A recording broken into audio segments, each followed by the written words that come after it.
The following is brought to you by the Social Suplex Podcast Network. 構成藤田 Listening Keeping Strong Style. Yo, this is Rich Latta from One Nation Radio. This is brought to you by the Social Suplex Podcast Network. We present to you the Ace of Podcasts, Keepin It Strong Style. Let's go. It's the Ace of Podcasts, Keepin It Strong Style. Covering New Japan, they ready to hold it down. Jeremy, Donovan, and the young boy Josh. Come and hit a job out and bury all the frauds. From the Tokyo Dome over to the G1. Social Suplex is the network where we can get it done. I'ma chill and let them have it, cause this is just an intro. Keeping the strong style, 6 stars from the get-go, boy. Yeah, from Tampa Bay to the Tokyo Dome, this is Keeping It Strong Style with your hosts, Jeremy Donovan and the young boy Joshua Smith. And thank you for listening. Welcome to Keeping It Strong Style, the ASA podcast on the Social Suplex Podcast Network. Jeremy Donovan here, solo this week. On today's show, I'll review nights 3 through 6 of Best of the Super Junior 32 and cover all its news in the world of New Japan Pro Wrestling. Please support our show by subscribing and following the Social Suplex Podcast Network and Keeping It Strong Style on the podcast app of your choice and leaving a rating and review. You can also get all the network's podcasts over at socialsuplex.com. Check out our Chopped Tea store, chopped-tees.com/KI Strong Style. That's where you can get your official Keeping It Strong Style merchandise. There's free shipping on every order and 10% off your first order. That is chopped-tees.com/KI Strong Style. If you enjoy this podcast, please consider making a one-time or monthly donation by visiting socialsuplex.com/donate and click on the donate button under the Keeping It Strong Style logo. Well, as you heard in the intro, I am solo this week. Young boy off show this week, and Young boy has some personal stuff going on right now where he said that he's going to be taking a hiatus from the show. I don't know how long that hiatus is going to be. It might be a week. He might be back next week, or who knows? It might be a month, 2 months. I'm not quite sure. So, I'm hoping everything for the best for the young boy, and hoping to get him back on the show as quickly as possible. But I'll be here holding the fort down and solo show this week, and then I am planning on the next few weeks to reach out to some people, bring some guests on. So don't worry if you hate solo Jeremy episodes. Don't worry, backup will be on the way. I will be reaching out to a lot of folks next couple weeks to have them come on the show. Some familiar voices you've heard before on the show, maybe some new voices. So stay tuned for that. We have no Patreon live stream tonight, so apologies to the IWGP subscribers this week. No live stream. Going solo, it's a little bit harder to run the stream and run everything and read my notes and all that good stuff. So no live stream this week.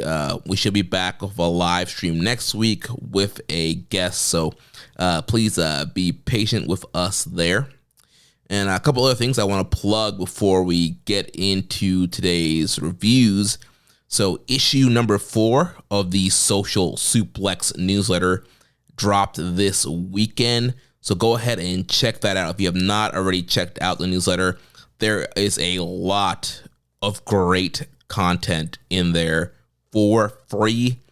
We could have easily done the whole paywall model that a lot of bigger sites do. Obviously, you got your Wrestling Observer newsletters and your Fightfuls that are a lot of their scoops are behind paywalls. Well, yeah, we decided not to go that route, to give you all the news that we have for free. All you have to do, go to socialsuplex.com and hit on the newsletter tab in the menu and get access to the newsletter. And there's news from all around the world.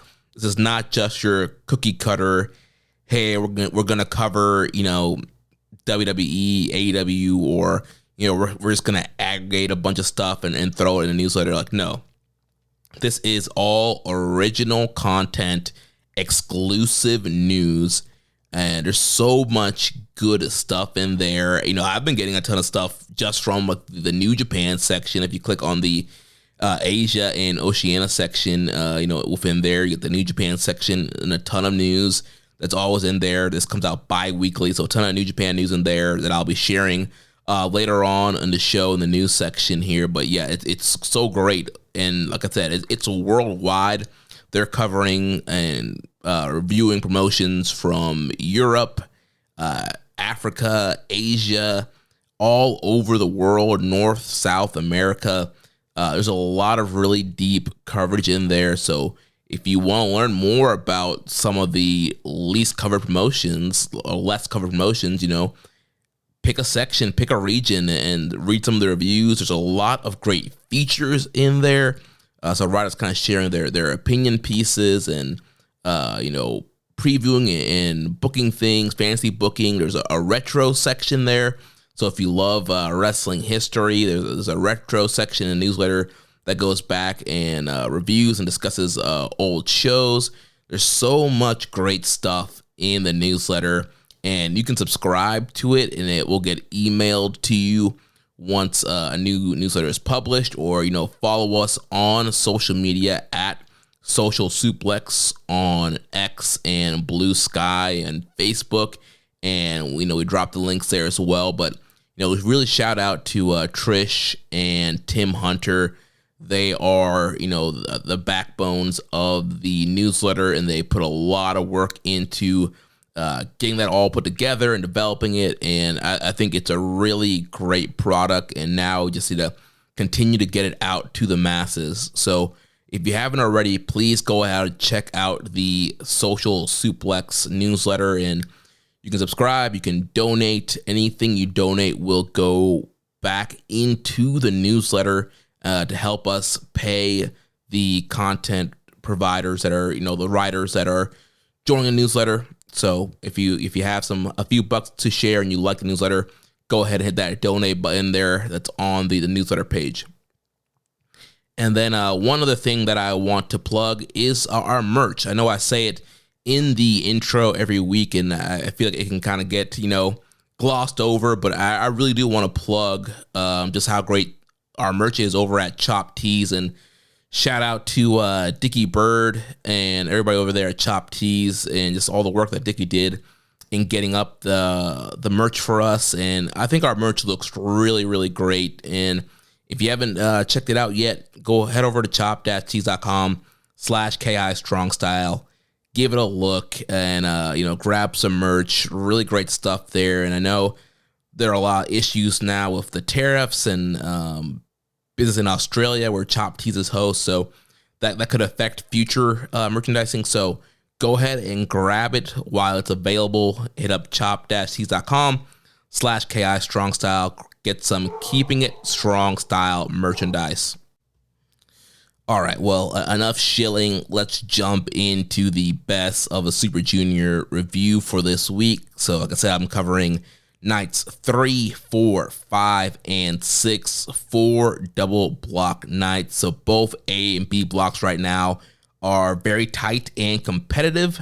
No one is mathematically eliminated yet, but the margin for error is gone. A block has 5 wrestlers tied at 6 points, while the B block has a clear frontrunner in Nick Wayne right now with 8 points, but there are 3 competitors right on his heels.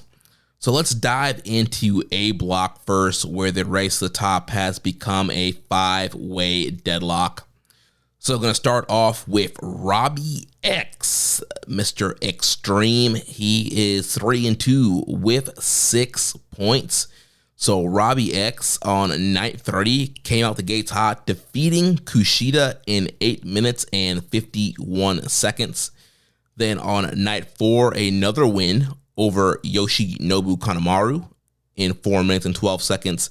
Then night 5, he hit a loss there to Clark Connors in 7 minutes and 53 seconds. And then bounced right back on night 6 by defeating the Japanese young punk Kosei Fujita in 7 minutes and 52 seconds. So, Robbie X is not somebody I was expecting to be one of the guys at top of the block, especially coming in as a replacement for Bushi, which, in previous years, Bushi usually doesn't do pretty well in these tournaments. So I was expecting Robbie to eat a lot of losses, but, right now, sitting on top of the block, 5-way tie, and he's been really fun to watch in the tournament. And it's kind of been an underdog story where you have this guy, like I mentioned, he's a replacement for Bushi. I don't think a lot of people were expecting much of him. There are a lot of people who are very critical about his look and his work, and I just don't think people were expecting a Robbie X to be at top of the block. But, night in and night out, he's just really grinding through in grit. He's the definition of maximize your minutes. He's not getting any main events, and he's not getting any matches that are really longer than 9 minutes.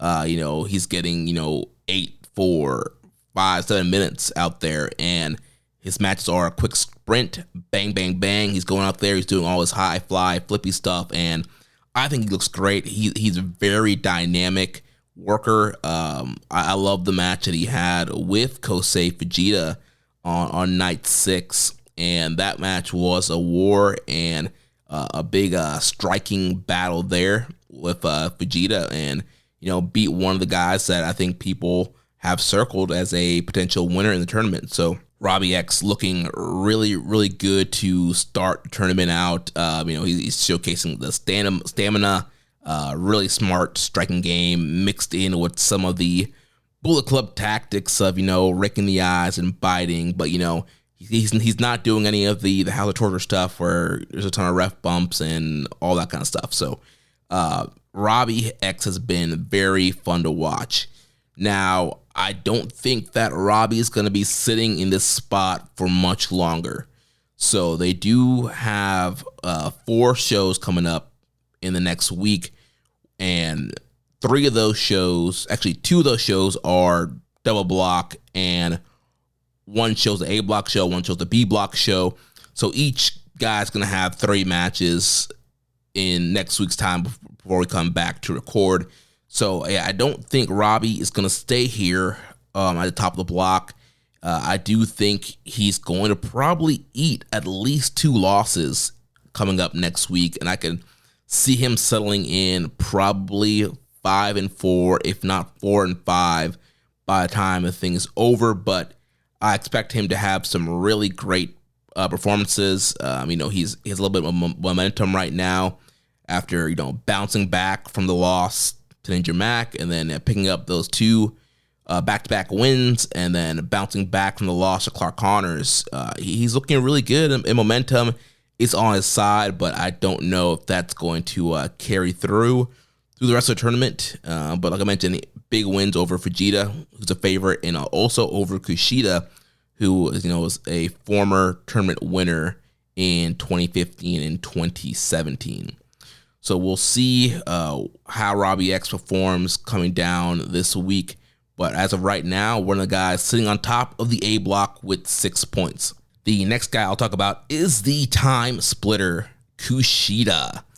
So also sitting at 6 points, 3-2 on night 3. Like I mentioned, losing to Robbie X in 8 minutes, 51 seconds. Then on night 4, defeating Ninja Mac in 5 minutes and 53 seconds. Night 5, defeating Kosei Fujita in 14 minutes and 6 seconds. And then on night 6, defeating Dragon Daya in 11 minutes and 25 seconds. So Kushida, also no stranger to best of Super Juniors and the tournament format. Like I mentioned, a 2-time winner and also former IWGP Junior Champion, former ace of the division.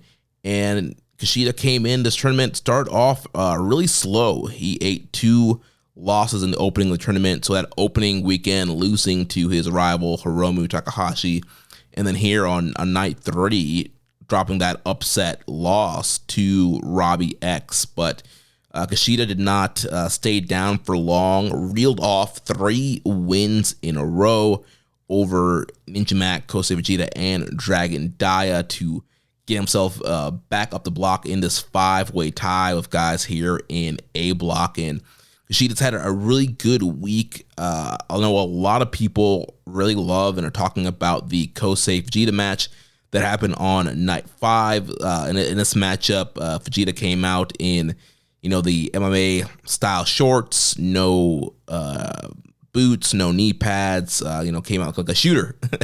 And so Kushida then follows suit and took off his boots and kick pads and knee pads. And so they had a very heavy grapple-based matchup. I know a lot of people really praising this thing and, ranking it as one of the top matches of the tournament. I enjoyed it for what it was, but for me, and it might be funny as somebody who used to be an amateur wrestler and was all about grappling, when I come to Best Super Juniors, I want to see more of the flippy stuff. We did not get that with Kushida and Vegeta, and I mean it was straight grappling. There was barely any strikes even thrown. I think there was only one pinfall attempt, which was Kushida hitting the what's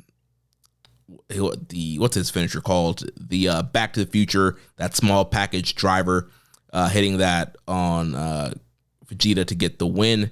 So yeah, really good grappling match. I would say if you're really big into grappling, definitely check that one out. And then his other matches were fun. The Robbie X match was fun, as well as the Dragon Dia match. The Ninja Mac match was pretty short, but fine for what it was. So Kushida, obviously one of the technical standouts of the block here, and has himself in a really good position going into the final few nights of the tournament.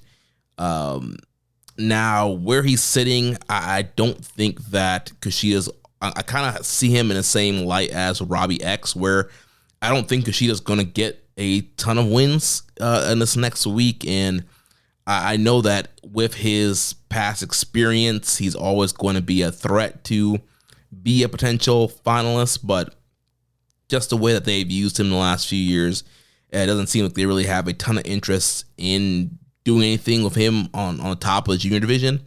And so, he'll probably end up 5-4, maybe 6-3 with a tiebreaker loss that keeps him out. But honestly, I think 5-4 is probably where he's going to end up. And, I look at some of the losses, some of the wins that he had this past week. They're not, a lot of them weren't quality wins. So I think the most quality win that he had is over Kosei Vegeta. And what I mean by quality wins, it's like a win that's really going to matter down the end. Kosei Vegeta is somebody that is, predicted to win the tournament. He's one of the top push younger guys. And so that was a very big, important win that could be a great tiebreaker factor down the line.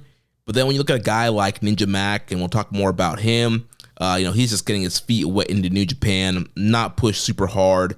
That's kind of a gimme win. You would expect Kushida to win a match like that. I think that Ninja Mac, beating him is not going to really save Kushida down the line. And then Dragon Dia, who has been doing really well, also another guy that's tied currently at the top of the block with 6 points. As of right now, it kind of seems like a quality win, but I think one thing shake out, it won't be in. Dragon Dia was coming in the tournament as somebody who only won one match last tournament, and Kushida was actually the guy that he beat in that tournament last year to get his one win. So a little 50-50 booking here, Kushida getting that win back over Dragon Dia. And again, even though Dragon Dia is on 6 points too, I don't think this win here is really going to be a make or break for Kushida when it comes down to things. So I think these are all winnable matches for Kushida, and you kind of expect Kushida to beat a lot of these guys. That one upset to Robbie X, I think it's also going to hurt him down the line. But Kushida having some really good, solid matches, and he should have another good in-ring week. And we'll see where he lands points-wise when we come back next week. So next up, talk about the Japanese young punk, Kosei Fujita. So also 3-2 with 6 points. So on night 3, defeating Hiromu Takahashi. Night 4, defeating Master Wato in 7 minutes and 2 seconds. Night 5 was where he lost to Kushida in 14 minutes and 6 seconds. And then on night 6, losing to Robbie X in 7 minutes and 52 seconds. So Kosei Fujita taking control of the A block early at the beginning part of the tournament here. He reeled off 3 wins in a row, including over Hiromu in the main event of Korakuen Hall, which is was a really big deal and really good main event there to close off that first night in Korakuen. And I will say, though, my one issue with that match and with Kosei Fujita in general, and this kind of applies too to some of the other younger guys that they have on the roster, is he was kind of in that, plucky underdog role, which I can understand. It's Hiromu, multiple time tournament winner, multiple time junior champion, a guy who's challenged for the IWGP title, top star in the division, in the company. I get it. There's a lot that stacks the deck against Fujita on paper, but I do think that if you really want to get these young guys over, and I know he did win, so it might sound stupid that I'm complaining that he won, but not in a strong fashion. I do think that you need to start making these younger guys look like equals to some of the veteran guys and established guys on the roster. And I feel like in a lot of Vegeta's matches, he takes a lot of punishment. It's a lot of selling, and then he has to kind of fight through and come back and win, which that story is fine sometimes, and I get it. And maybe that was the best story for this match. But I do think going down the line, you need to start treating Vegeta more of like an equal. It shouldn't be this kind of plucky underdog, story kind of moment. It's like, this guy, he's young, he's hungry, he's back from excursion, he's been training with Zack Sabre Jr., with Robbie Eagles, he's learning all these submission holds.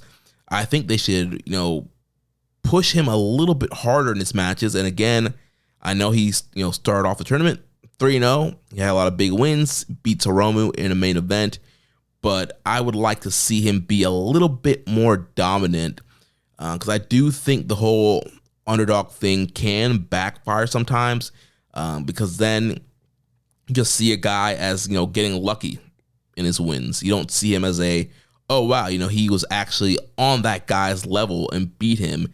It wasn't, he just happened to, grit through and be this lucky underdog and, pull a banana peel win. I think they should, veer away from, booking like that. And, in some of the other matches that he did look pretty good. But I think when he's in there with guys like Hiromu, guys like Desperado, really top of the division guys, he should be getting, I think, some more offense in. I think that, he should have matches where he's, in control more. And I just think that would make him look more like a star and help elevate him to the level. So I don't think it's not just about the wins. It's not just about beating these guys. I mean, a lot of people have beaten Hiromu at this point. It's not just about the win, but I think it's how you look in the win, which, don't get me wrong, he looked really great in this matchup. And it was a great match. He did a great selling, great comeback, and he looked really great here. But I would like to see him in the future have a little bit more dominant performances, a little bit more 50-50, instead of just, getting destroyed for a lot of the match and then having to come back. But again, maybe I'm overanalyzing it. Hiromu is in this spot where he's still in the junior division, but also has been doing a lot of heavyweight competition in the year, with being tag champion with Naito, and there's been something brewing with him and Ishii. So Hiromu's been leaning more into that power junior style. So I can get that with him, using the power and experience over Vegeta to get the advantage there. But in the future, I would like to see Vegeta, get a little bit more in here with Hiromu, but still a really good match. And Vegeta is using this new finisher, the Thrill Ride, which is a burning hammer variation maneuver, and it's been a great finish. I've really, it's popped me, and he's been picking up a lot of wins with it. So a nice new wrinkle there to Vegeta's game, adding in that ultimate Thrill Ride and picking up some wins there. And we talk about quality wins. I feel like beating Hiromu is definitely a quality win for Vegeta, where I think that's a win that's going to help him out in the future. Beating the Best Super Junior 30 winner in Master Wato, I think is a good quality win there. But then eating 2 back-to-back losses, 2 winnable matches, I would say, especially Robbie X. I feel like that's a match that Vegeta could have won. I think that's a loss that could hurt him down the line. Then the match with Kushida, Kushida's kind of a veteran guy that is not pushed super heavy, and a loss there. I think that's another loss that is going to hurt Vegeta down the line. But obviously, still looking good right now. I do think he is showing us a lot of maturity from time as a young lion in his work and his grit. And overall, he's been looking very good. The strikes have been good, just having some nasty chops throughout his matches, and some big dives. And, he's mixing in a lot of the technical wrestling stuff as well that he's learned from Zach and from Robbie Eagles. So I think that Vegeta has a really good shot at winning this thing. Unlike Robbie X and Kushida, I see Vegeta continuing to go up when we go into the next week. I can see Vegeta being a guy that ends at 6-3 and wins a block, or potentially gets bumped out by a tiebreaker scenario. But I do think that, that big main event win over Hiromu, I think that's very good signs there. Beating Wato, I think there is things are looking good, I think, for Vegeta, even though he's on a 2-match losing streak right now. I do expect him to surge this week and come back and reel off 3 victories in this next week, or maybe he'll go 2-1 to end up 5-3 going into the last night. But I would not be surprised to see him end at 6-3 when this thing's all over. So next up, the way to the Grand Master, one half of the IWGP Junior Heavyweight Tag Team Champions, Master Wato. So also up here in this 5-way tie with 6 points. Night 3, defeating Dragon Dia in 8 minutes and 20 seconds.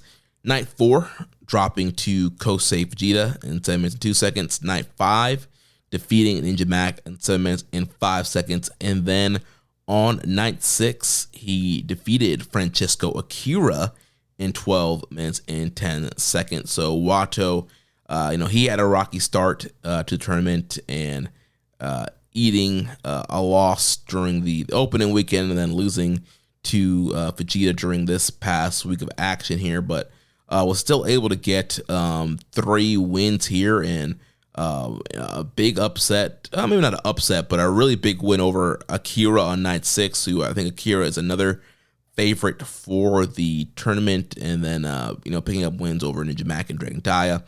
I think Wato overall has looked really good. I think that probably one of the best matches he had this past week was the Kosei Vegeta match, and the Dragon Dia matches were 2 really good matches there. And he's looking really good with the springboards, and mixing in some of his Lucha Libre influences that he's learned when he was on excursion. The match with Akira I think that match is probably his worst match of this 4 here, and I feel like a lot of miscommunication, mistiming there between him and Akira. I don't know what the issues there. There were a few spots where they just didn't go quite as they should have, but still ending up being a fine match, and he gets a win there. So sitting in at 6 points, I think he's another guy out of this 5-way tie as a guy that's going to surge down. I know that they are, playing the kind of a comeback story. Former tournament winner missed the tournament last year and trying to prove that, that first tournament win wasn't a fluke. Maybe I'm wrong. Maybe with that story, maybe he is going to surge a little bit, and maybe he's going to be a guy that ends 6-3. He did get some great crowd reactions on night 4 in Corkin against Kosei Fujita, and I thought the crowd was really hot for that match. You had two young lions, two guys that come through the system, and I feel like Wato got some really good reactions in that match, and I feel like they do want to still kind of push and position Wato as a up-and-coming guy in the division. So with that being said, I think I just kind of talked myself out of Wato eating a lot of losses. So I will preview what's coming up next. So when I look at the cards here, I could probably get a better idea of who's going to go up, who's going to go down. But I do think that Wato, he could be a guy that could go up and get to 6-3. It wouldn't surprise me if he ends at 5-4. I don't think that he's going to make it to the finals. I do think being one half of the junior tag champions kind of holds him back from a booking perspective. So I don't expect him to slide through. I think he'll probably end up maybe still being alive on the last night and then getting knocked out there. So up next, Dragon Dia, also in 6 points, 3-2. So the last guy here that's in this 5-way tie. Night 3, he lost to Master Wato, 8 minutes and 20 seconds. On night 4, he defeated Clark Connors, 5 minutes and 32 seconds. Night 5, defeating Hiromu Takahashi in 12 minutes and 1 second. And then on night 6, losing to Kushida in 11 minutes and 25 seconds. So Dragon Dia, a whole different story from last year's tournament. Like I mentioned, last year, going 1-8, only beating Kushida on that very last night. And I know a lot of Dragon Gate fans were not happy about that. But, Dragon Dia is back now, and, like I said, completely different story. And I do love the commentary of how they kind of added to the kayfabe of this. And, Walker and Chris Charlton were saying, last year, Dragon Dia, he was a replacement, a last-minute replacement, so didn't have time to prep and get ready for the tournament. But this year, he had plenty of time in advance. He was announced, and so he had plenty of time to prepare and get ready for the tournament, and that's why he's doing so much better. So that's a great, kind of commentary line there that adds to the story of Dragon Dia's tournament and why he's doing so well. And, like we mentioned last week, he's not coming out here with a skateboard anymore, and he's wearing the Dragon Kid / Ultimo Dragon mask to pay tribute there. And I kind of wish he would keep the mask on. I guess he did lose it in a match in Dragon Gate, but I think that's a mistake. I think he looks super cool with the mask, and I think that there's some markability there. I think you could really market him as a star and kind of continue that Dragon lineage with him with the mask. But for whatever reason, they went without the mask, which it's fine. He had some really good performances here this week, and probably his standout one is going to be that win against Hiromu. Underdog in the matchup here. I think probably a lot of people were expecting Hiromu to get a win here, but Dragon Dia digging deep, fighting hard, and getting that big win over Hiromu. So yeah, he gets the big win over Hiromu using the Reptilian, which is like a code red Yoshitonic type maneuver that looks really cool. So yeah, it's had a lot of really cool high flying, and like I mentioned earlier with Hiromu, he has been leaning into the power offense, and so Dragon Dia had to fight from underneath and dig through a lot of the submission holes that Hiromu was doing to be able to hit that reptilian and get the big win. And I mentioned him paying tribute with the mask.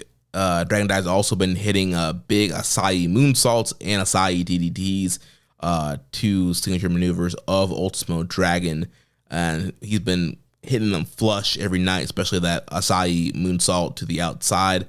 So yeah, Dragon Dia has been an awesome addition to the tournament in the last couple of years, and looking again really good here. Another guy who's maximizing his minutes, not getting a ton of main events. The Hiromu match was the semi-main event for that night, and just 12 minutes. But for the 12 minutes, it was some great stuff. So Dia having a really good week here, and when it compares to the guys in the 5-way tie, I do think that Dia is going to be a guy that definitely surges down in the next week.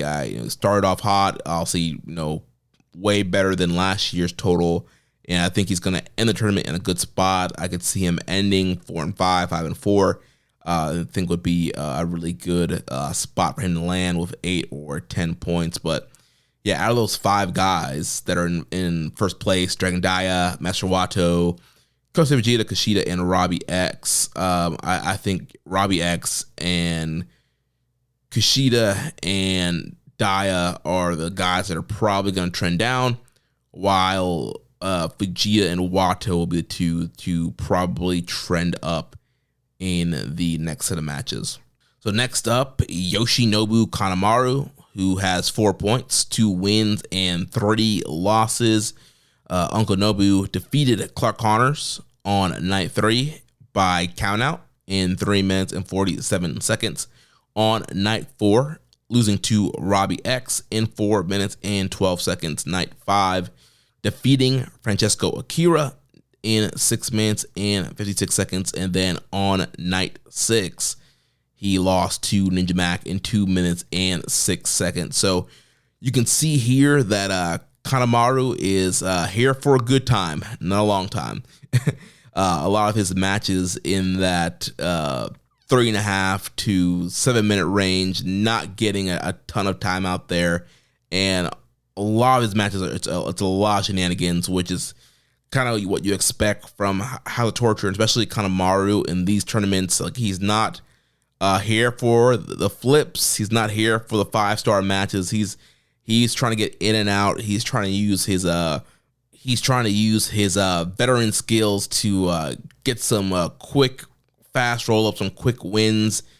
He's using the House of Torture tactics to try and get some quick wins. He did use those tactics to steal a win over Akira on night 5, and so some nights it works out for him, some nights it backfires. And Uncle Nobu here, he's going to be the ultimate spoiler. So yeah, very limited ceiling. He's already 2-3. I don't see him, surging and coming back to be 6-3. I think that he's going to, like he does pretty much every year since we've been reviewing this thing, I think he's going to eat a lot of losses, but he's always a threat to derail others. He's the ultimate spoiler. So, that's what happened with Akira, with Clark Connors. So matches that you expect guys to win.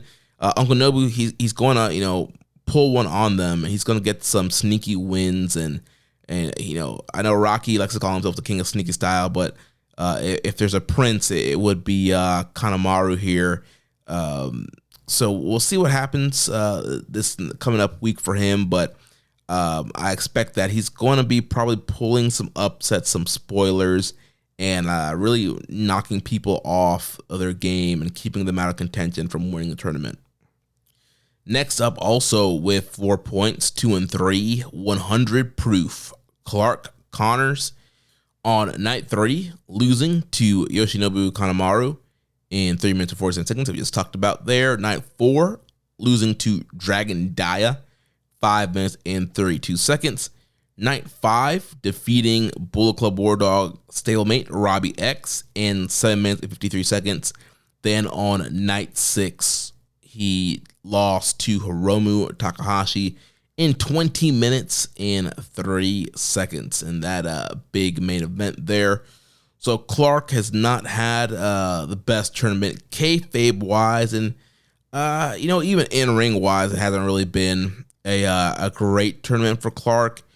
For whatever reason, his gimmick for the tournament is he's bringing out this tire. He's calling it Tire Son, Mr. Tire, and it's either under the ring or he's rolling it out to the match, and like that has been the whole story of his match, has been this whole tire gimmick, and trying to use a tire in these matches to get the advantage and get the wins, and most nights it's been backfiring. So this stretch here, he lost to Kanemaru, lost to Dragon Dia, lost to Hiromu. So the tire thing has not been working out for him thus far, and I don't know. I'm not really digging it. I think Clark Connors is a super talented guy, and I think he's proven that over and over again in some big matches he had. Most recently, the Desperado Hardcore match, and so I think there's a lot of upside with Clark Connors, and I don't understand why they are. I don't know if it was his idea, Gato's idea, whose idea it was, but I don't understand why they're going so heavy on this whole tire thing in this tournament, where I feel like his stock was going up after the Despy match, after the Dog Pound Cage match. I was expecting him to, have some hard-hitting banger matches. Instead, we're kind of getting this a little funny ha-ha with him, rolling his tire around and trying to slam people on the tire and throwing the tire into the turnbuckle to it to bounce back and hit him in the face. And I don't know. I feel like Clark Connors, he's a rough, tough dude. I don't think he needs a tire. And, they have leaned the War Dogs a little bit more face leaning. Also, I know that they're not full-blown baby faces, but they just wrapped up that House of Torture feud, and they were a little bit more baby face leaning. But yeah, Clark has gone more back in the heel leaning direction for this tournament, and trying the underhand tactics and cheating and doing this whole thing with the tire, and apparently, talking to the tire backstage. And I don't know. I feel like Clark is so talented that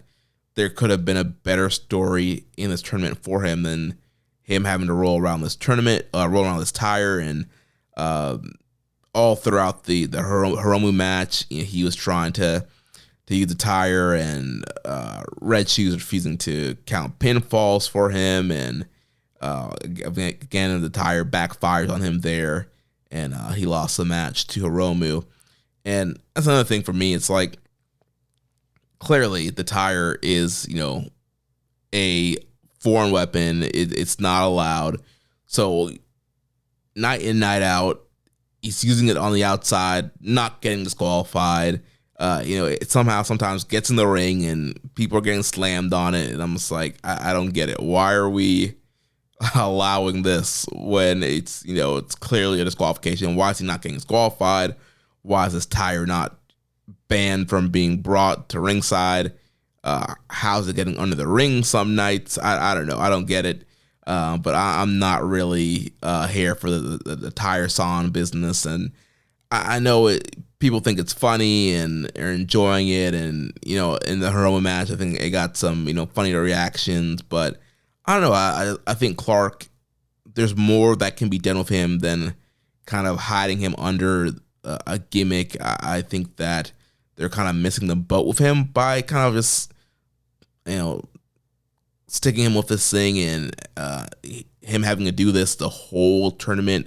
If he did it for, 1 or 2 matches, fine. But the fact that every night it's trying to get the tire spots over, and There's a whole, rigmarole with the tire every night. Like, I don't know. I just feel like it hurts Connor some, and he should be treated more seriously.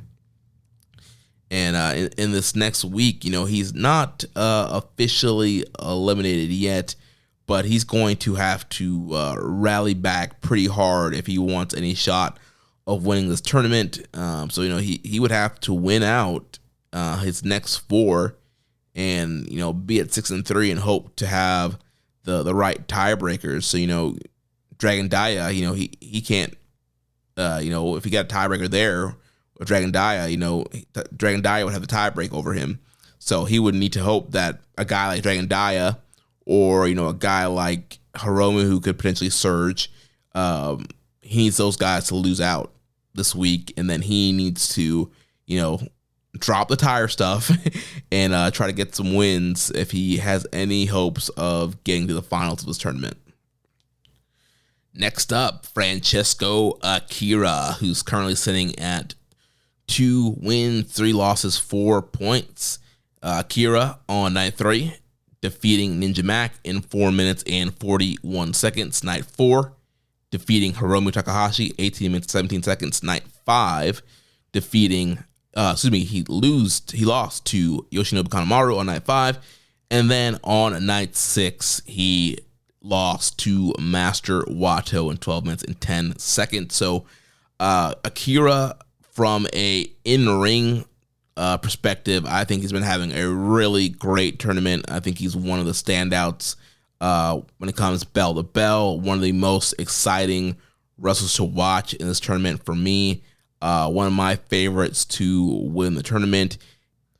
He had that huge big win against Hiromu Takahashi in Korakuen Hall, and that to me is currently the match of the tournament. Went about 4.5 on it. Just a really great, solid main event, and such a great story of that back and forth and that fight to win the match up there. And the crowd was really into that match, and you can tell that Akira hasn't really been getting over. He's been learning Japanese and really kind of getting inundated with the culture and becoming a favorite of the Japanese audience. And there was big split reactions during that match. So that was just a really great match. And Hiromu was just really grinding down Akira with the maximum, the holding, submission hold. And this is a big match for Akira to prove that he belongs on the same stage as guys like Hiromu and Desperado. And he was busting out all the fireball, the speed fire, all his offense, and wasn't able to put Hiromu away. And then he had to dive into something new. He did this grand tarantula hold that he learned while training with Tajiri and got the submission victory over Hiromu. So really big emotional matchup and win there for Akira. Best match of the tournament. I love the fire and energy that Akira brings to all of his matches, and I think he's been a blast to watch in the tournament. Now, from a kayfabe perspective, from a booking perspective, he's been not having a great tournament, eating several losses. He wasn't able to outwit Uncle Nobu on night 5, dropping a loss to Wato night 6. So he was kind of surging with those 2 back-to-back wins on night 3 and 4, but then losing the momentum and eating 2 losses. Now Akira is a guy I do think can surge up this week.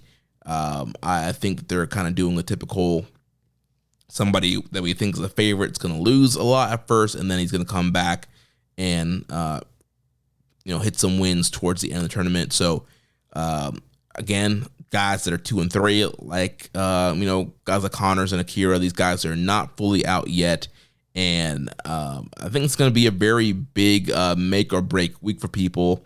And I do think Akira is going to be one of those guys that's going to make it, that is going to surge this coming up week. I could see him ending 6-3. I could see him winning the block and going into the finals. All right, second to last, the ticking time bomb Hiromu Takahashi, who's also sitting 2 points, sitting at 4 points, 2 and 3. So Hiromu night 3 losing to Kosei Fujita, night 4 losing to Francesco Akira, and then on night 5 losing to Dragon Dia, and then finally bouncing back with a win against Clark Connors on night 6. So Hiromu kind of surprising to being bottom of the block right now. So started off, he did get the win over Kushida during the opening weekend, and then 3 losses in a row there. So it was sitting at 1 and 3 going into the night 6 match with Clark Connors, which was a very tough spot for him to be in, because had he lost to Clark, being 1 and 4, he pretty much would have been out at that point. So that was a desperation win there. He desperately needed that, defeating Clark Connors on night 6, and talked about that matchup with all the shenanigans with the tire. Also had a lot of Daryl interaction, or Carol, I think it's the pink cat. A fan had the Daryl family in her bag, and Clark Connors got the cat and was attacking the cat with the tire to get heat. So again, that match was full of all kinds of shenanigans. In that match, I know I'm a little hard on all the tire stuff. Once they were in the ring and wrestling, like the stuff they were doing in the ring was great, and I thought Clark looked great against Hiromu, and it was a guy that Hiromu couldn't bully with the power. So it was kind of power, and he had to hit 2 Hiromu Chan bombers to really get Clark knocked off his feet there, and eventually getting the time bomb, getting the win over Clark. And it was a great counter in this match to the spear. He caught Connors right into that triangle choke, the D from a spear. So that was a great spot there. So again, once they were in the ring, really solid stuff. It was just all the tire haha and the Daryl and the Carol and all that stuff that kind of hurt the match for me. So going forward from Hiromu, his whole story is going to be trying to make a comeback and looking to make a name, which is, it's weird because also, multiple time tournament winner, multiple time champion, but he does seem a little bit lost since the LIJ breakup. He's, as of right now, unaffiliated and hasn't really been teaming with these guys a ton, and kind of seems to be trying to establish himself in this post LIJ world, this post Naito world, and it seems like he's kind of struggling without that LIJ branding and power and friendship pushing him forward. So he's looking to get his footing back this coming week, and we've seen a similar story like this with Hiromu in the past. And again, top guys that they don't want to be so obvious that they're going to win. This is I think a typical Gato trope, is a typical round robin trope of top guys eating 3 or so losses and then bouncing back in the end of the tournament. And I think that's exactly what's going to happen with Hiromu.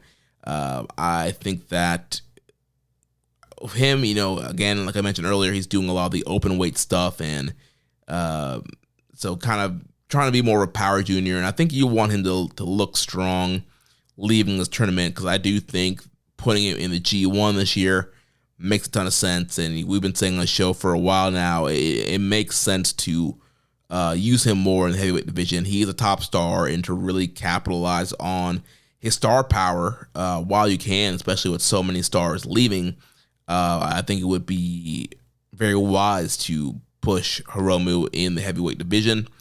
So with that being said, I think he wanted to look strong here, just like we saw with guys like Shingo and Will Ospreay in 2019. They had a really strong Super Juniors. Obviously, both those guys made it to the finals that year, and then jumped into the G1. So Hiromu is a guy where I can see him definitely ending 6-3, and there being a tiebreaker that keeps him out of the finals or gets to the finals.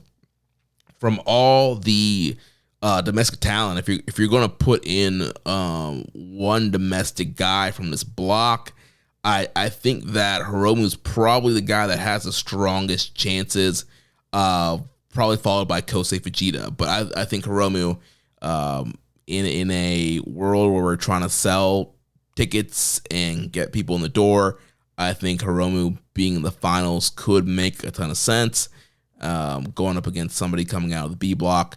So we'll see what happens to him going forward, but I definitely think that Hiromu's going to surge this next weekend. I think he should surge because he's a guy that you want to push strong, and I think use more in a more open weight scenarios, use him more as a heavyweight going forward. Swig of water here for the working man. And the last guy to talk about here is Ninja Mac, who is sitting with 4 points, 2 and 3. And Ninja Mac on night 3, losing to Francesco Akira. Night 4, losing to Kushida. Night 5, losing to Master Wato. And then on night 6, he got a win over Yoshinobu Kanemaru. So Ninja Mac, he's been having a very fun tournament. Obviously, we had the big viral moment in his match with Robbie X last week, where he's just, he did the Ninja Special, and he's continuing to do the backflips all the way down the ramp and hit Robbie X. So big viral moment, over 80 million views, something like that on TikTok. He was on the Pat McAfee show. It got showed there. So Ninja Mac getting a lot of eyeballs on him, a lot of attention, and going viral. However, going viral has not helped him get many points. And I think that's been the story here of his tournament, is he is more locked in trying to, get that viral moment, to get people to go ooh and ah and get that attention on him. But he's not really following up once he gets the attention into getting wins. And so we saw that 3 nights in a row with Akira, Kushida, and Wato, especially in that match with Akira. I felt like he was doing a lot of showboating. He was trying to follow up the viral moment. He was trying to do a Will Ospreay, Kota Ibushi kind of thing, where he flipped off the top rope, landed on his feet, and he's trying to do the fancy anime taunt and get the crowds oohs and ahs and get everybody's eyes on him. And then Akira was having none of that and just hit him with the fireball knees and pinned him. So it's moments like that where he's really trying. It seems like he's more concerned about getting these viral moments and these big spots than actually, winning the tournament. And so I think commentary has been doing a good job telling that story about his performances as well. And, at some point you gotta, shift gears here. The Kushida match was a lot of fun. I think we saw a little bit more, grapple-based stuff there. I do think Ninja Mac also has an amateur wrestling background, if I'm not mistaken. But yeah, so Ninja Mac, he's not getting a ton of time here. So, 2 minutes, 4 minutes, 5 minutes. But when he's out there, super flashy, he's getting that attention. He's just not getting the wins. And man, the stuff he can do is really impressive. And I do wonder why he's only getting such little match time. And I know that on these double block cards, and all 4 of these were double block shows, matches can't get a ton of time, or the show's going to be super long. So I know, usually the first half of the card, the matches go by pretty quick to give some more time to the later matches. But he's been pretty much just, the top half of the beginning half of the cards. And so he has not been getting a ton of time. And I feel like he's a guy that I want to see what he can do with more time. I want to see what he can do in a main event spot, semi-main event spot, which I think he does. I think he might have a main event coming up this week.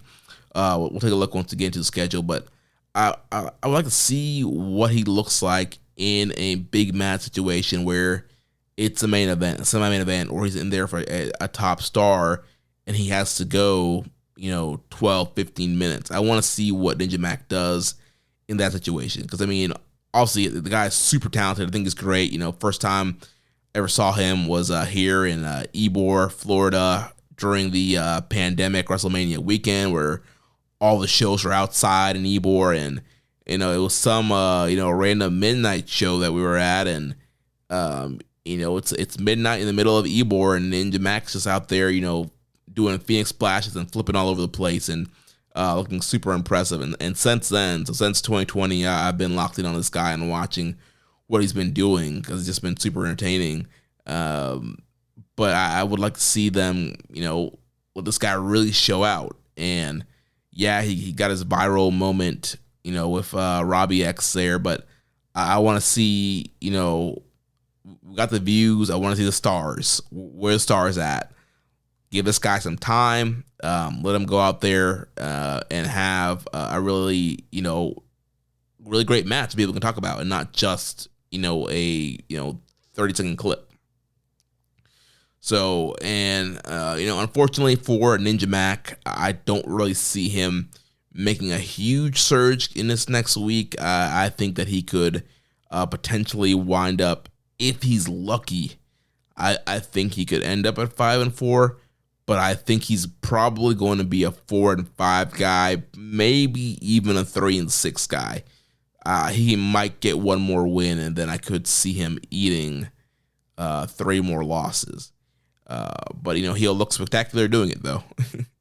And we did have some questions here. Rambone Slam Pig says, with Bushi Road stock back up, do you think they have the money to sign Ninja Mac?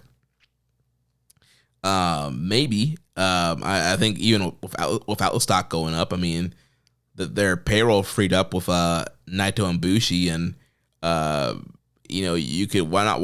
I think Ninja Mac could be equal to Bushi's salary. I think that's a fair trade there. It's a fair use of the Bushi funds there. So yeah, I think that, and also with the stock going back up too, and we'll talk more about that in the news. Maybe that, with them wanting to put a focus on the sports division and Bushi Road, locking down a guy like Ninja Mac makes sense. During the announcements for the roster reveal, he did have the line mark behind his picture. It has not been seen on his nameplates in this tournament, so still unaffiliated, quote unquote, faction wise, but based off of them showing the line mark during the roster reveal, I kind of feel like maybe he is signed, or there's some kind of agreement there to where he's more of a New Japan guy, and not doing stuff for Noah or anywhere else besides GCW in America. So I think New Japan's going to be his Japanese home going forward, whether he's signed full time or not, or they kind of do the tour by tour thing. I do think we'll see more of him in the future. Next question here from MJ. He says, Ninja Mac's spot did over 80 million views on ESPN's social channels. Why hasn't TV Asahi struck that shit down yet?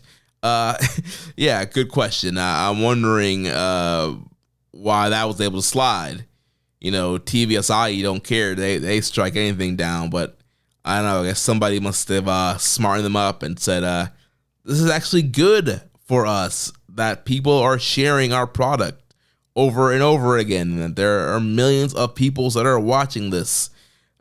So yeah, hopefully, somebody smartened up that TVSI team, and hopefully, maybe they can do that for fans too. Fans are watching your product; they want to share what's happening. Get some more linear eyeballs on this thing. So we'll see if we get any updates on what TVSI's plans are with sharing videos. Then next question here from friend of the show, Rich Latta, says, why hasn't Zack Sabre Jr. gone viral for his moves like Ninja Mac? Yes, I know it's kind of a tongue-in-cheek question here from Rich, and Rich is not a fan of the graps. He wants the flips. And Zach may have not gone viral, but I will say Zach has had way better matches, has a way better match catalog, and is more accomplished than a guy like Ninja Mac. So yeah, nobody's doing the viral clip of the arm bars or the headlocks or whatever. But Zach gets the stars. Zach procures the stars. He has great matches. He has a great match catalog. So again, kind of back to my point about Ninja Mac, I would like to see Ninja Mac get some opportunities to be more of just a viral flippy guy and to actually have matches. Because I think a good comparison to this viral moment, you think back to Will Ospreay and Ricochet when they were in New Japan and Super Juniors, and some of their stuff would go viral on Twitter, and you would have veterans hating it. But I think the difference between Ninja Mac and Ospreay and Ricochet is that Ospreay and Ricochet got the opportunity to show what they can do and had a lot of really great matches. Whereas Ninja Mac is, I don't really know what he can do yet in a New Japan scenario, because he's only getting 3, 4, 5 minutes and he's just doing his, flippy stuff. Like, I want to see him go out there and have that match of the year level match. Can he do it? That's what I want to see now. Like, we know he can flip, but can he have the big matches that we talk about for years and years to come? And then last question here from Odd Jobs: if Zack Sabre Jr. were to adopt the Ninja Special as a part of his moveset, what would he call it? I have no idea. We know Zack has all these wacky names for moves based off of songs and all kind of random British culture stuff. So I have no idea what Zack would call it. I need my UK peeps to tell me what is something Zack could call this thing. All right, well, let's move into the B block. So on top of the B block, we have the ROH TV champion, the prodigy, Nick Wayne, who is 4-1 with 8 points.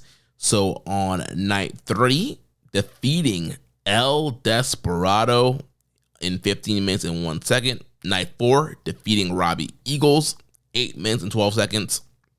Night 5, losing to Kevin Knight in 11 minutes and 8 seconds. And then on night 6, defeating Risque Taguchi in 6 minutes and 46 seconds. So Nick Wayne, I think he's been having a very great tournament. One of the top newcomers, top export to this tournament. Reeled off 4 wins in a row, or actually reeled off 3 wins in a row, and then ate that loss to Kevin Knight, and then came back with a win over Taguchi. So great hot start, and then the upset loss there to Taguchi, but he's still in the top of the block, 8 points. The only guy in the whole tournament right now with 8 points, and some of our sources have reported back that there's been a lot of strong feedback for Nick Wayne backstage with the booking committee and the roster. So Nick Wayne is doing a great job getting over. The fans have been reacting to him pretty big as well. And one of the standout matches he had this week was the match with Desperado and Cork and Hall. And again, really big deal there, beating the IWGP Junior Heavyweight Champion. And that was a really fun match. I think that's definitely going to be one of the top matches of the tournament. So if you're behind on Super Junior action, if you have not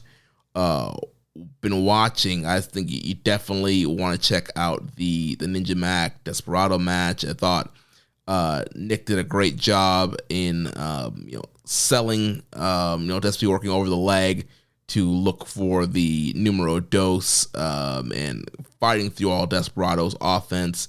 And Nick Wayne, very impressive, busting out the Wayne's World and doing a lot of his bigger, high-flying maneuvers. Great-looking frog splash. And then, he was trying for the Prodigy Plex knee buckle. Desperado was able to work on the knee a little bit there. But then towards the end, you had Nick Wayne reversing Pinche Loco. He does a great Snapdragon, and he does the Prodigy Plex, but he can't hold a bridge to the knee pain. I love that. That's one of my favorite things in wrestling, when there's like a move that requires a bridge and you can't hold on to it due to your knee and leg being worked on earlier in the match. And crowd was really hot for it. Hits the Wayne's World, and he hits a Tiger Destroyer to get the win over the champion. So big upset win, big statement win there for Nick Wayne. We'll have to see if he gets a junior talent shot based off that win down the future. So definitely check that matchup out. The Robbie Eagles match was a lot of fun as well. The Kevin Knight match, there's a lot of history there with Kevin Knight and Nick Wayne both coming out of the Buddy Wayne dojo out there in the Seattle area. So a lot of history there. Kevin Knight able to get the win and kind of end that hot streak of Nick Wayne. But Nick, like I mentioned, bounced back pretty quickly by taking on Taguchi on night 6. So Nick Wayne, very strong tournament in-ring and kayfabe-wise. Definitely one of the guys to watch throughout the whole thing. And as we go into the last 5 matches, or last 4 matches of the tournament, it's going to be interesting to see kind of where Nick winds up. I don't expect him to win this block and go into the finals. I think he's going to be out with a tiebreaker loss, which, he has a lot of very important wins already, beating guys like Desperado and Eagles. Again, those are some big quality wins that will help him down the road. But I think that Nick Wayne's going to be a guy that's going to, I think he's going to have a rough week coming up. I think he's going to eat a lot of losses, and I think that he is probably going to, I think he'll be alive, definitely, going to the last night, but I think that he's going to be a 6-3 guy. So I think that, this coming up week, we'll look at his schedule, but I think he's going to eat 2 losses, and then that last night, be alive to potentially get into the finals. So good stuff from Nick Wayne, and really been enjoying having him in the tournament. Up next from CMLL, Teton, who is sitting at 6 points, 3-2. So on night 3, Teton defeated Taguchi in 2 minutes and 34 seconds. Night 4, defeating Mao in 9 minutes and 20 seconds. Night 6, defeating Taiji Ishimori in 11 minutes and 13 seconds. And night 6, he ate a loss to Kevin Knight in 5 minutes and 2 seconds. Teton is another guy that's been doing an excellent job of maximizing his minutes. Not always getting the longest match time out there, but going out there and having very fast-paced sprints. And I think the pacing, I think, has been one of the keys to his wins in this tournament. And he had a really hot streak going this week. He pulled off 3 wins in a row before dropping to Kevin Knight. And again, Teton, he's been super fun. He's always super fun to watch, and he's using the speeds, outpacing guys in there. And the Ishimori match is probably the best match he had this week, and that match was a lot of fun and a lot of submission counters there between the bone lock and the immortal hold that Teton does, and really great stuff there. Teton is a guy that I think people sleep on him a little bit.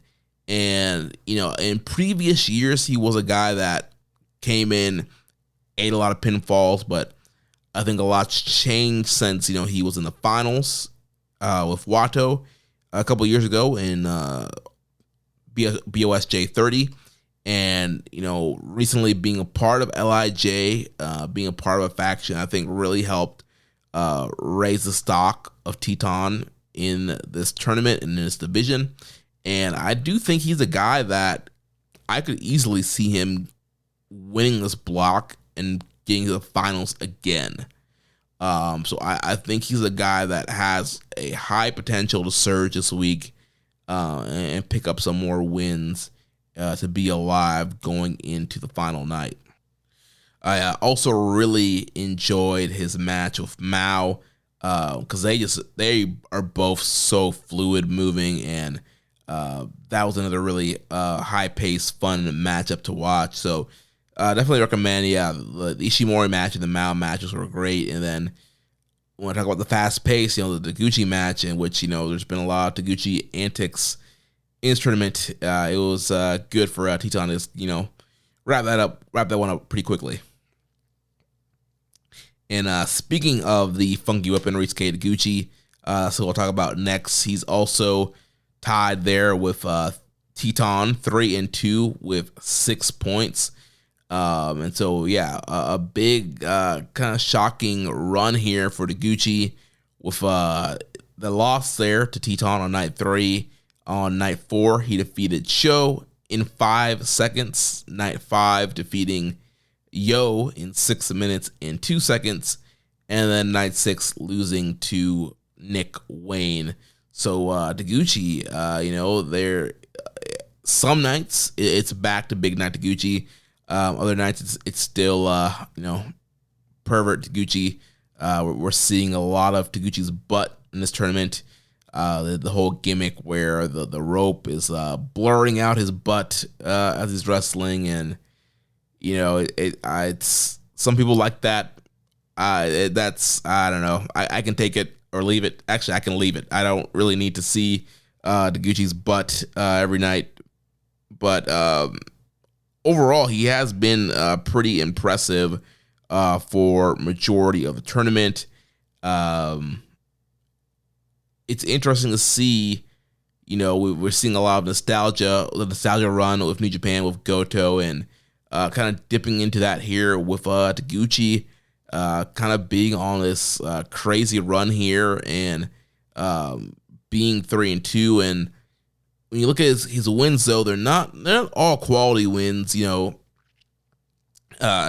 and Yo, with being those two guys, I don't think is really going to help him down the line. Like, I don't think there's any, he's not going to get any tiebreakers off of those. I don't see Sho or Yo, thriving towards the end here. So he has some sneaky wins here. But I do think that Taguchi is going to be a guy that I don't think this run's going to last very long. I think he is going to peter out as we go into this next week of action. But in the other matches besides some of the comedy stuff, he has been leaning more into the grappling, really looking for that oh my ankle lock, working over the ankle lock, and just being a guy that I think people are sleeping on, underestimating, and getting some surprise upset wins. And so out of these, Sho and Yo, two guys that, again, probably not going to help him down the line, but I think people probably would have saw either of those two guys beating him. But he lost, I think, two important guys here, losing to Teton, losing to Nick Wayne. Like, if he had to be in one of those guys, I think that would have really helped him potentially solidify a spot going into the finals. But losing to two of the top guys in the block, I do think that I don't see Taguchi getting any more big quality wins going forward. So I think the run is over. I see Taguchi eating a lot of L's going into this week.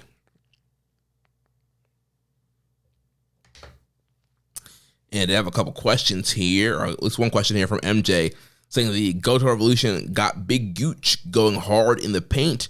Are you ready to give flowers to old taggy butts?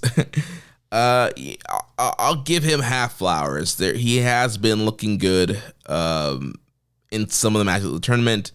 Other matches were getting the taggy butt out, as you call him.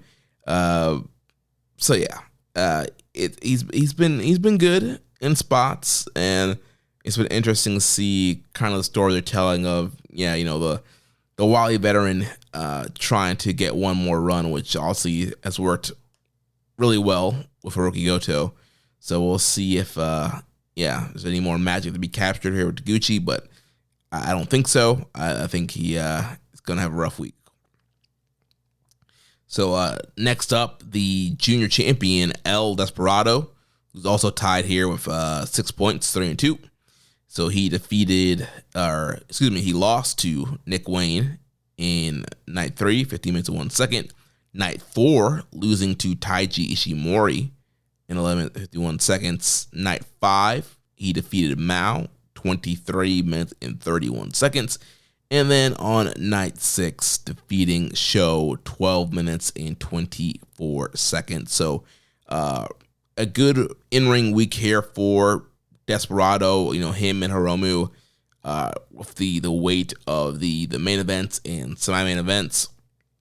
And, for the junior champion, he had a little bit of a slow start there. He did win first match in the opening weekend, and then, back-to-back losses in Korakuen, losing to Nick Wayne, losing to Ishimori, and then able to bounce back on night 5 and 6.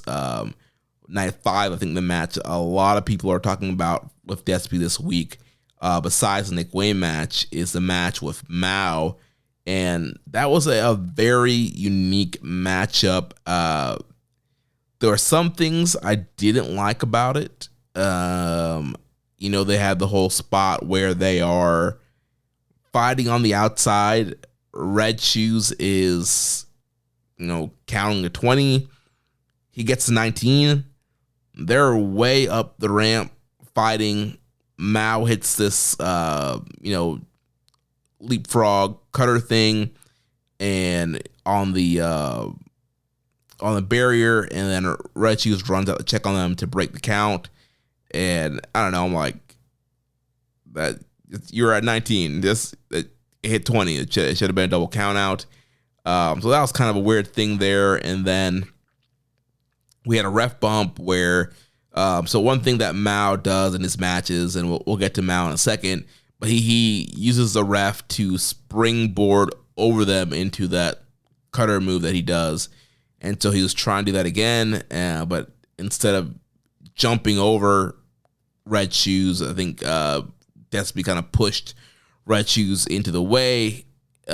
Mounts the cutter on Red Shoes, and now there's no referee. And then they go outside and they get a bunch of plastic crates from underneath the ring and throw them all in the middle of the ring, and then they're taking each other's, breaking the plastic crates over each other's heads. And then we had, I believe it was Marty Asami, who came out to replace Red Shoes. They're trying to get these guys to stop, and then they go to the top, and they both throw each other through the plastic crates. So again, that was a little weird too. It feels like they were mixing us a lot of different elements into this match, and I don't know, maybe, I know Mao was saying he wanted to be a DDT main event. I don't really watch DDT, so maybe this is something that you would see in DDT. I don't know what their rules are in their matches, but I don't know. There was a little bit of weird stuff, but outside of those few spots, it was very hard-hitting. A lot of great counters and maneuvers there, and Desperado having to use a bunch of Pinche Locos to get the win over Mao. But yeah, interesting matchup. I'll say definitely you'll want to check that match out, and check the Nick Wayne match out, which I talked about. Really fun stuff there. So Despy in a good spot. Night 6, he was able to outsmart House of Torture. Show they tried to do all their shenanigans, and wasn't able to pull one over on Despy. So at 6 points, he still sits in a very good spot to potentially win the block. Also, I think him being the champion is a booking crutch that's going to prevent him from winning the tournament. But who knows? New Japan, they've been doing some weird stuff every once in a while with booking and doing some things that you don't fully expect or not tradition. And I don't know when the last time the junior champion has won the Super Juniors. I know we were talking about it last weekend. You got to assume Liger at some point was one of those guys who won the tournament and was champion when he did it. So trying to do a quick Google search here to see if I could see if anybody has won as champion. So far, all I can see is that in 91, when the tournament was still called Top of the Super Juniors, Liger was champion going into the tournament, but vacated it, so the winner of the tournament would become champion. Liger made to the finals, but he did not win the tournament that year. So yeah, I'll have to do some more research to see if anybody has won the tournament as champion. But the odds are not good for Desperado, and that's going to be the one thing that holds him back from winning. Potentially, again, like I said, New Japan's been doing some out-of-the-box stuff every once in a while. So, I mean, again, they are trying to recoup revenue and sell tickets. I mean, they love to do the Hiromu Desperado match, and could you do that as a finals again and also make it for the title? That could be pretty big for the final, because the finals are a standalone show this year. In previous years, we've been kind of seeing the finals, like being on Dominion or something like that. Well, that's not the case this year. June 1st, there will be the winner of the A block versus B block. So they will need something big to main event and draw for that show. So you could do, Hiromu Despy, and Despy says, hey, I'll put the belt on the line along with the opportunity to win the trophy, which I think to a lot of fans that's probably appealing and can draw. I think we've gone to the well one too many times with this matchup. So I would do one or the other. I would either put Hiromu in there against a young guy or somebody else from the B block, or put Despy in there against a young guy from the A block and have a final that way. But I think with him being champion, it makes more sense to put a block guy over, and also to have somebody else from this block get to the finals. So up next here, the Sniper of the Skies, Robbie Eagles, who is sitting with 4 points, 2 wins, 3 losses. Night 3, he defeated Kevin Knight in 9 minutes and 21 seconds. Night 4, he lost to Nick Wayne. Night 5, losing to Sho. And then on night 6, losing to the Bone Soldier Taiji Ishimori, 12 minutes, 2 seconds.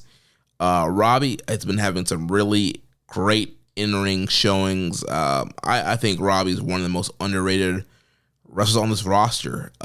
He goes out there every night and just kills it. And, he's been kind of sitting in that, 8 to 10 minute range matchup, and he goes out there, has a really great matchup. The game plan. He targets the leg. He's looking for the Ron Miller special. He's looking for turbo backpack. He's looking for 450s. And yeah, he's been looking really good. I really enjoyed the Kevin Knight match from night 3.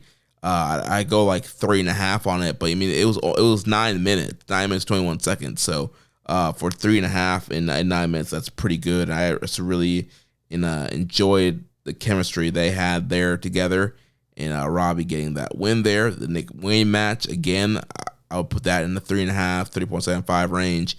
The Show match was fine. It's Show in 2025. And then the Ishimori match was also really, really good. So Robbie, I think is definitely one of the guys to keep your eyes on for from in-ring and kayfabe perspective. Former junior champion, former junior tag champion. Will Robbie get to the finals? I don't know, but I think he's a guy I could see Robbie surging this week, and I think he's a guy that could get to 6-3 and either be knocked out by a tiebreaker or get to the finals. I do think that's possible depending on who's coming out the A block. I think if you go with a guy like Hiromu in the A block, I think getting Eagles in there is a lot of history between Eagles and Hiromu, and Eagles have kind of been on this quest to beat Hiromu in a big spot. So you can kind of bring that story back, and also it'll be a killer match. So if Eagles gets to the finals, I think that's a great A block opponent for him. Also, there is a potential of doing Sweet Boys Collide, and you do Eagles versus Vegeta in the finals, which I think could be compelling, especially if you're trying to push the young blood and get a new final. I think that could be a really interesting matchup there. So Robbie's been looking really good, and where he's at right now, he does need to, he kind of has to win out, because if he loses one more, the most he can do is then be 5-4, and usually you have to at least get 12 points to win the block. Very rarely do you see a block winner only have 10 points, and in a situation like that, you probably some kind of crazy parody booking tie where tons of guys have 10 points. So I don't think that's going to be the case here. I think that we're going to see a winner come out of the block with at least 12 points. I don't think, nobody else can get above 12.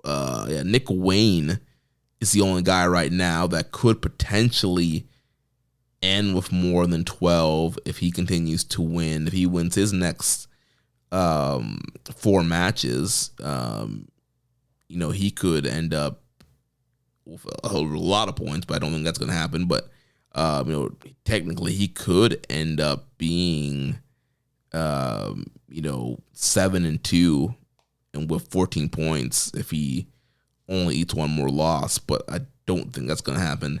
So pretty much it looks like 12 points is going to be the thing that gets somebody through the finals. So Robbie has to pretty much have a perfect finish if he's going to want to get through the finals. Another guy that's also sitting in the same situation is Mao, who has 4 points, 2 and 3. So night 3, Mao defeated Taiji Shimori. Night 4, he lost to Teton. Night 5, losing to El Desperado. And night 6, losing to Yo. So Mao has been a lot of fun to watch. I have not really seen much of Mao before this tournament, and I'm becoming a fan very quickly. This guy has a ton of charisma, ton of star power.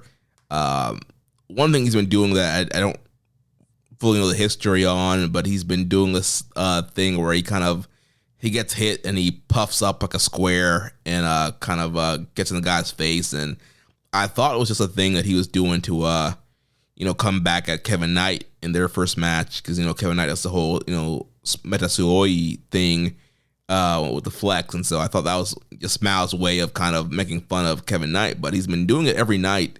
And, commentary's been calling him, the squarest guy there is, and tons of jokes about that, and the crowd really likes when he does that. So, I don't know if that's a DDT thing or he always does that, or, again, maybe it's kind of a gimmick for this tournament. Either way, I think Mao is super talented. He's been so fun to watch.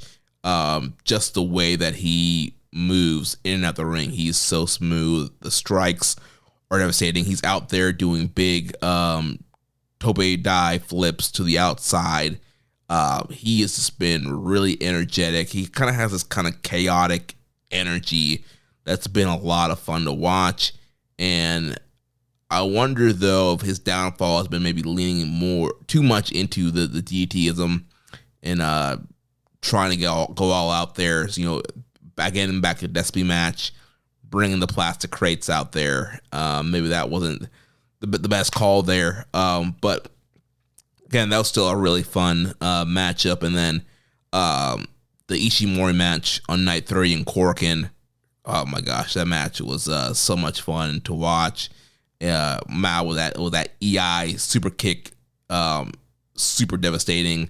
Then night 4, he lost to Teton, but again, that was a really fun match of two guys that are just super fluid in the ring. We talked about the Despy match, and then night 6 dropping to Yo was kind of a little bit surprising considering usually outsiders, especially top outsiders, are pushed a little bit stronger at the beginning part of the tournament here, but Mao dropping to Yo in a decent matchup here. So again, Mao is sitting in the same situation as Robbie Eagles, where they're not out, but they really can't afford to lose going forward. So Mao, he's a guy I could see surging this week.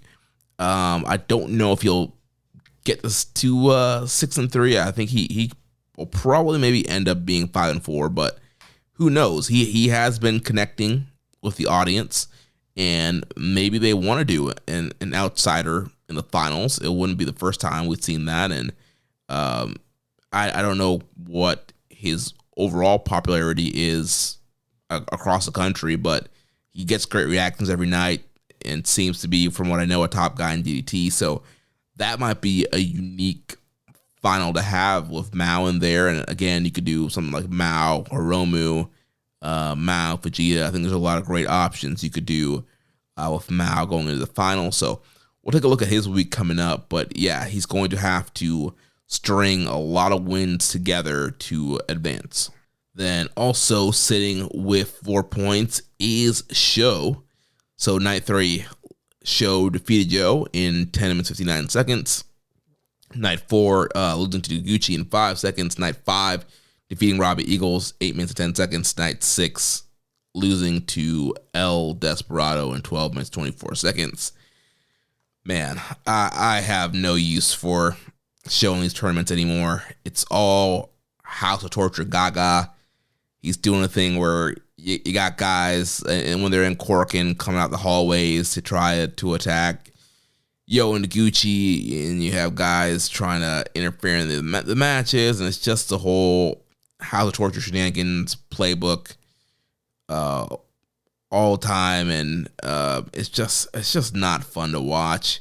Especially dealing with friend of the show, Howard Schilling, and he was, talking about, finally giving up his stock in Sho. And I'm like, man, I sold all my Sho stock as soon as that man turned in 2020 to House of Torture. Like, he's just not been the same. And, man, there was such potential there with him. I used to love watching this guy in the Best Super Junior, go back to 2017, 2018, 2019. Especially 2019. I think he was in the same block with Dragon Lee and Shingo. Like, he was having some killer matches in these tournaments, and now he just stuck to the House of Torture gimmick. And I don't know if that's a booking call, him just really not wanting to try, or I don't know what it is, but it's not fun to watch. Him and Yo, it's never fun to watch. We've buried that matchup in the past. With as much chemistry as these guys should have, and being former partners, former Young Lion rivals, that was just a very uncompelling match in Corkin. And the funny thing is, like, the crowd popped when they saw the matchup graphic of these two guys. And so there's intrigue, there's history there, and people, they know the history, they know the story with these guys, and they go out there and they, have the House of Torture special, and it's so lame. And then the 5-minute loss on night 4, which I ironically gave 5 stars to, because I'm like, I don't need to see a lot of Taguchi. I don't need to see a lot of Sho. Get in, get out, and 5 seconds was the perfect amount of time for that match on night 4. So Sho, I don't expect him to surge this week. I do think that he will be Very similar to Kanemaru in A block. I think that he will end up just being a spoiler guy. I could see him eating a lot more losses this week. He'll probably end up, just because he is a former junior champion, he'll probably end up like 4-5. But I have a hard time seeing him get to 6-3. Then another guy sitting at 4 points, the Bone Soldier, Taiji Ishimori. So night 3, he lost to Mao. Night 4, he defeated Desperado. Night 5, losing to Teton. Night 6, defeating Robbie Eagles. So Ishimori having a little bit of a up and down tournament points wise here, and he's a guy that you would expect to do pretty well. He is a part of the big three, him, Hiromu, and Desperado. And Ishimori did make it to the finals last year with Despi and main evented Dominion. So with all that, I do think Ishimori is a guy that he's, again, sitting in that spot with these guys that are tied with 4 points, where they have to win out. It's going to be hard to get through with 10 points. And so, again, Ishimori, I think, being a former finalist, former champion, I think that he's a guy that could get to 6-3. He had a really good in-ring week here. I know a lot of people rag on Ishimori for not trying and kind of going through the motions, but I think he had a solid week here. He had a really great cast of opponents. The Mao match, like I talked about, that match was awesome. The Desperado match was not as good as some of their previous matches. Definitely not as good as the final last year. But it was still a very good matchup. The Teton match was very good. And then the Night 6 match with Robbie Eagles, again, another very good matchup. And there's a lot of history there with Ishimori's and Eagles, being former tag partners when Robbie was in Bullet Club for a hot second. So, yeah, he had a great cast of opponents, and I think he's looking really good. He's kind of hitting in that 10 to 12 minute range for his matches, and yeah, not staying out there too long, in and out. Really great stuff here from the Bone Soldier. That veteran presence in this block, but like I said, he has to win out at this point to stay alive. Then we got 2 more guys here that have 4 points. First, Yo. So on night 3, Yo lost the show. On night 4, Yo defeated Kevin Knight. Night 5, losing to Ryusuke Taguchi. Night 6, defeating Mao. So Yo also having a very up and down past week here. Something we failed to mention last week, Yo has been coming out in this Ziploc design gear. This guy's a very weird dude, and somehow found a way to make gear out of Ziploc bags. And Yo's another guy where I feel like there was so much potential with him that's kind of gone to the wayside, with him kind of leaning more into the eccentric side of himself, which is fine, but you don't need to, sacrifice match quality to do all that stuff. And obviously the whole thing, Yo loves kissing people now, and so throughout the matches, people tease kissing him to try to get the advantage on him, and it's not my thing. I don't need to see Yo trying to make out with anybody in these matches.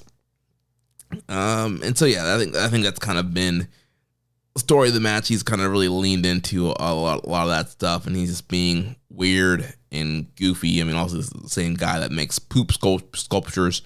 So not surprising here that he's going to be a little out there. So I can't really recommend many of his matches. If I had to pick one, maybe the Mao match.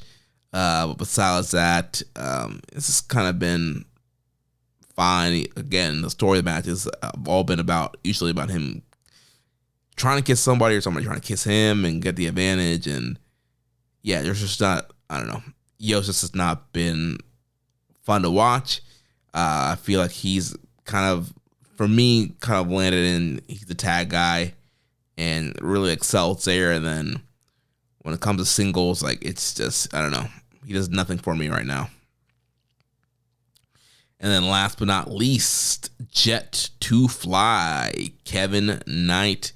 So Kevin Knight also here, 4 points. Night 3, losing to Robbie Eagles. Night 4, losing to Yo. And then night 5, defeating Nick Wayne. Night 6, defeating Teton.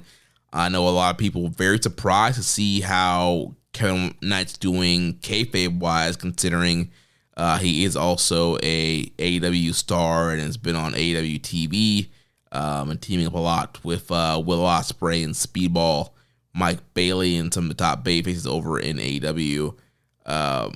But I'm not totally surprised that Kevin is 2-3 right now. And again, I think it's the normal trope of a top guy that you want to throw people off the scent of them doing well in tournaments, so you give them a lot of losses first, and then they come back and surge towards the tournament. And so I think that's exactly what's going to happen here with Kevin Knight. And I think that he's having a late run here of momentum.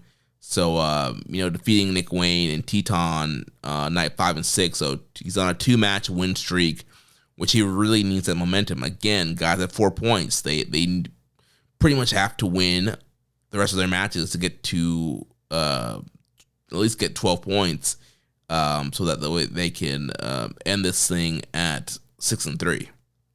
And so that's where he's at. He needs to win the next 4 matches, and so he's maybe peaking at just the right time with his win streak to be able to follow momentum up and get the win. So there's a very small margin of error for him coming up. Even just one loss again, when you're 5-4, 10 points, I don't think that's going to cut it. From an in-ring standpoint, I think he's been looking great. The Robbie Eagles match, like I mentioned earlier, was a really fun matchup. The Nick Wayne match, really good. The history there between those two guys. A little sad that the Teton match was so short, only 5 minutes. I feel like had they gone longer, they could have given us some more stuff there. But yeah, Kevin Knight, really good week. He's been using this new UFO splash to pick up some wins. The one critique I will have on Kevin Knight is, this guy, he went 0-3 for the first 3 matches, and night 4 he's still or night 5 still coming out, still seems very laid back, very chill, very happy, still smiling. Like at that point, I think there should have been a little bit of a shift in demeanor there. Not saying he needs to go full on heel, but I think there should have been a little bit more seriousness coming from him, considering he was 0-3, and had he lost to Nick Wayne, like, he would have been done. So again, a very small critique, but Kevin Knight's been having a really fun tournament, and hopefully that he gets some more time to work, because I think that it's looking really good, and he's been doing the Sky High, the Frog Splash, he's been doing the UFO Splash, his big dives to the outside. He's been a lot of fun to watch, and he got some quality wins here towards the end. Again, Nick Wayne, Teton, 2 guys that are at the top, 2 guys I could see soaring this week. So being those 2 guys back to back, I think is a really 2 great quality wins to have going forward, and could help him with some tiebreaker scenarios down the line. So we'll get to his schedule here in a second and see who he has coming up. But the Jet's going to have to really crank it up if he wants to get to the finals. So again, if you haven't really been watching all the tournament, the best matches from this week to watch, number 1, you got to watch Francisco Akira and Hiromu Takahashi from Korakuen, 4.5 stars. El Desperado versus Nick Wayne, I'm like 4.25 on that. Hiromu Takahashi versus Kosei Vegeta, 4 stars. Dragon Dia versus Hiromu Takahashi, 4 stars. Mao versus Teton, 4 stars. And El Desperado versus Mao, 4 stars. So Those 6 matches, I would say, go out of your way to watch and check those out. I know a lot of people really liked the Kushida-Vegeta match. If you're a big grapple guy, go watch that. As far as my predictions at this point in the tournament, I think A block is going to come down between Akira, Vegeta, and Hiromu. I feel like those are the 3 guys that are going to be the key guys to watch on that last A block night. And I could see any one of those guys going into the finals. And then for the B block, I think it's going to come down between Teton, Ishimori, and Robbie Eagles as one of those guys to go in the final. So I think you can make a lot of interesting final scenarios with those 6 guys. But that's what I'm thinking right now. We have some questions here, and then we'll get into the schedule for this coming up week.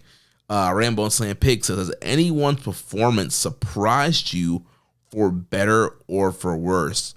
I think that Mao has been surprising, but just because I was not super familiar with him. So just seeing just what he could do was just kind of eye-opening for me. For the worst, I'm trying to see if anybody's really surprised me for the worst. Not really. I mean, I kind of expect, guys like Sho and Kanemaru to not really do well. I'm a little surprised, like I mentioned earlier, with Clark Connors and the whole tire stuff. Like, that's just not what I was expecting from him in this tournament. And so that's just been a little disappointing to see. But besides that, I think pretty much everybody's kind of been hitting on where I would expect them to hit match-wise. It's a really great crop of wrestlers here. Next question here. Ramon says, the batch of outsiders in BOSJ seems like the best group top to bottom that I can recall in a while. Any thoughts on how they stack up versus other groups in recent memory? Yeah, I mean, this does seem like a pretty solid group of outsiders in the tournament. I'm trying to think back to other outsiders since we've been watching. I mean, also guys like, Teton at one point was an outsider. That was always a great guy to bring in. Dragon Lee was an outsider. That was always a great addition to these tournaments. Bandito was a great guy. So I think every year kind of has your highlights. I think every year you have highlights of guys from the outside. But yeah, it does seem like this year with Mao and Nick Wayne, Ninja Mac, which, I mean, I guess I don't really know if you consider him since he's still unaffiliated, and Kevin Knight's dual contracts. I wouldn't really count Kevin Knight, but Dragon Dia, yeah, there's a really solid group of outsiders in this tournament. Next question from MJ. He says, lots of candidates for MVP so far, but I think Mao has really stood out this far. Who do you guys have as your MVP? So I would say Mao he's stood out. He stands out and has been looking really good, and I'm really impressed with him. But I don't know if I have him as my MVP of the tournament. I don't know. I think that Hiromu might be my MVP. You look back at my recommended matches. Hiromu was in 1, 2, 3 of them. When you look at the A block, he's had pretty much the best matches coming out of that block. The Akira match is the best match of the tournament. He's had most of the main events, semi-main events. So yeah, I would say, A block, he's the MVP, and he's probably the MVP of the whole tournament. From the B block, I think, it'll probably be maybe Despy or maybe Mao. I think you can probably tie Despy and Mao for MVP of the B block, but overall for the tournament, I think I would still lean as Hiromu for the MVP. Next question from Let's Commission 7252. Who are you guys surprised by when it comes to points of victories and losses? People would probably say Kevin Knight, but I disagree because he hasn't picked up many victories in AEW, making him still beatable. My biggest surprise is Ishimori, as I thought he would be on top of the pecking order in B block. Yeah, I can't say that I'm really surprised by too many of the outcomes. I know a lot of people, when they see guys like Ishimori and Kevin Knight down, they see it as surprising. But like I mentioned earlier, that's that trope of top guys losing in the first half of the tournament and then coming back in the second half. So again, I think guys like Kevin Knight and Ishimori are going to really soar this week. So I wasn't too surprised with those guys, eating losses, because they're probably going to be going in contention for being in the finals later on. It was surprising to see Taguchi doing so well at this stage in his career. I mean, he's a guy that could easily go 0-9, and I don't think anybody would complain. So it was surprising to see that they are booking him pretty strong right now. I mean, some of the wins have been surprising. Dragon Dia getting 3-2. I didn't expect him to beat him like they did last year, but I wasn't not quite sure how much they were going to give him. And so, yeah, the fact that he's beating Hiromu, he's 5-way tied at first place right now. Dragon Dia that was surprising to see where they have him slotted. Like I mentioned earlier, Robbie X pretty much being first place, even though it's a 5-way tie. He has a tiebreaker over Kushida. He's a tiebreaker over Vegeta. So yeah, he's a guy that I did not expect to be 3-2 right now. So yeah, maybe those are some of the surprising ones. But guys that are losing, there's no really guy that's losing where it's surprising that I'm worried about. Like I mentioned, Akira, Hiromu, in the B block, Eagles, Mao, Ishimori, like all those guys, Kevin Knight, anybody that's a top guy is 2-3, they're more than likely going to be soaring, will end up at 6-3 or 5-4 by the time this tournament's done. Matt on Blue Sky says, do you think the BOSJ nights are too formulaic? I'm a little behind, but it feels like the match length and quality are determined by card placement. Normally that's fine, but with so many 10-match cards on the bounce, it feels a bit samey, even if the outcomes aren't predictable. So I get that critique, Matt, because a lot of these double block cards, like I mentioned earlier, you're getting the first few matches are going pretty short. Like guys are going out there and having 5-minute matches. You're not really getting a ton of substance until you get to like match 6 on the card. And so it makes it for a good fast-paced show, but it does. I can get what you're saying, where it does kind of feel like, all right, the first few matches going to have to follow this pattern so that we can get to the second half of the cards. But I do think that they have been doing a good job of trying to make the matches different, and you have the shenanigans filled stuff, you have the Gucci stuff, the show stuff. Then you have guys kind of getting this kind of quick upset wins, like Robbie X getting wins in like 5 minutes, stuff like that. So I kind of get it, but also I do think that they have been trying to each match be a little bit different, even if it is going to be short. I think that is kind of a downfall or a negative of having double block nights. I think overall, they make for a fun show because you're getting 10 singles, but a lot of the singles are not getting a lot of time. Had we just been doing each block has its own night, I think that there's probably a lot more of these matches that could get more time and end up being better. And so I don't know what the benefits of doing double block night tournaments are. I guess business wise, maybe that those shows sell better.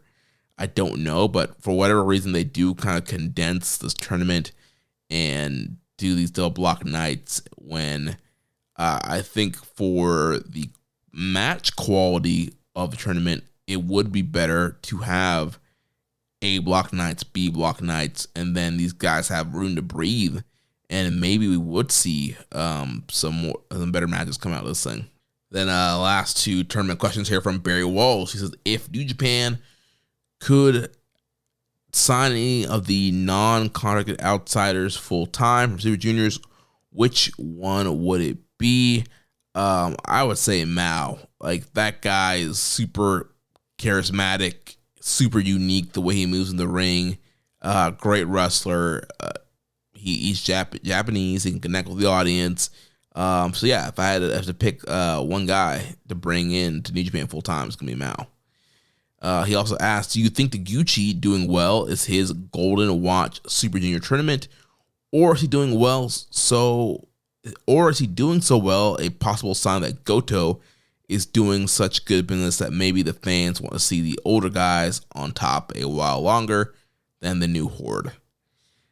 I don't. Maybe it's a Golden Watch. I just think that, I mean, at some point you need to do different stories with Taguchi, and so I think maybe just doing this whole, veteran on the rise storyline, it works for Goto, and so I think it's a new wrinkle to use for Taguchi in these tournaments. But maybe some of that is influenced by the way how well Goto's booking has gone, but I also think it could just be that they want a new trope for Taguchi, and he fits the bill of being the former veteran who's won these things, been junior champion, and could make a comeback.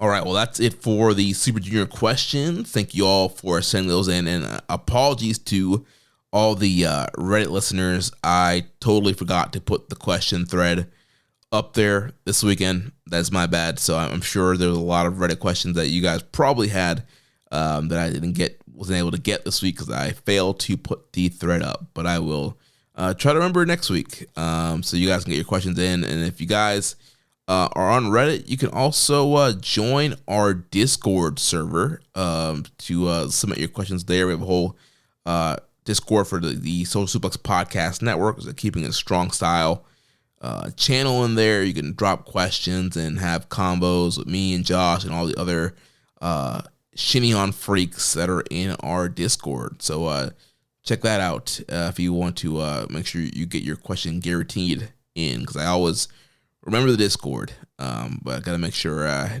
don't miss out on you Reddit folks next week. All right, let's jump into the schedule for this coming week. So the tournament will be back on action tomorrow, Tuesday. So by the time you're listening to this show, the tournament will be kicking off again Tuesday, May 20th. So we have a single block night here. So this will be an A block night. So we do have some undercard stuff. So we'll have Daiki Nagai and Nick Wayne teaming up to take on Gato and Taiji Ishimori.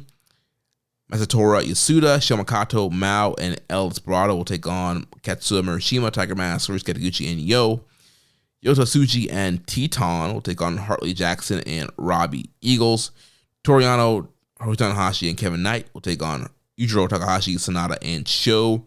And then the A block matches, we got Ninja Mac versus Hiromu Takahashi, Kosei Vegeta versus Yoshinobu Kanemaru, Kushida versus Clark Connors, Francesco Akira versus Dragon Daya, Master Wato versus Robbie X. So solid lineup of matches there. I really want to see what Ninja Mac's going to do against Hiromu. I'm a little bummed that it's not the main event, and actually I'm very surprised that Wato and Robbie X is the main event that night, and I did pull that straight from New Japan, NJPW1972.com. So yeah, they got Wato, Robbie X listed there. And then, Hiromu and Ninja Mac, match 5. And again, I don't know why they kind of stick Ninja Mac in those spots. I feel like I would like to really see him thrive in a full-on main event spot against Hiromu. But with this being just an A-block night, maybe they'll get a little bit more time with this 5th match spot here. But yeah, I think that Hiromu is probably going to win that matchup there. I could see Fujita defeating Kanemaru, Connors probably defeating Kushida, Akira definitely defeating Dragon Dia, and then Wato probably beating Robbie X. Then on night 8, so next night, night 8, Thursday, May 22nd, is a B block night. So on the undercard, we have Shimakato and Dragon Dia taking on Hartley Jackson and Kosei Vegeta. Jacob Austin Young and Francisco Akira taking on Gato and Robbie X. Yota Tsuji and Hiromu Takahashi taking on Yujiro Takahashi and Yoshinobu Kanemaru. Toriano Tanahashi, Master Wato taking on Murashima, Uemura, and Kushida.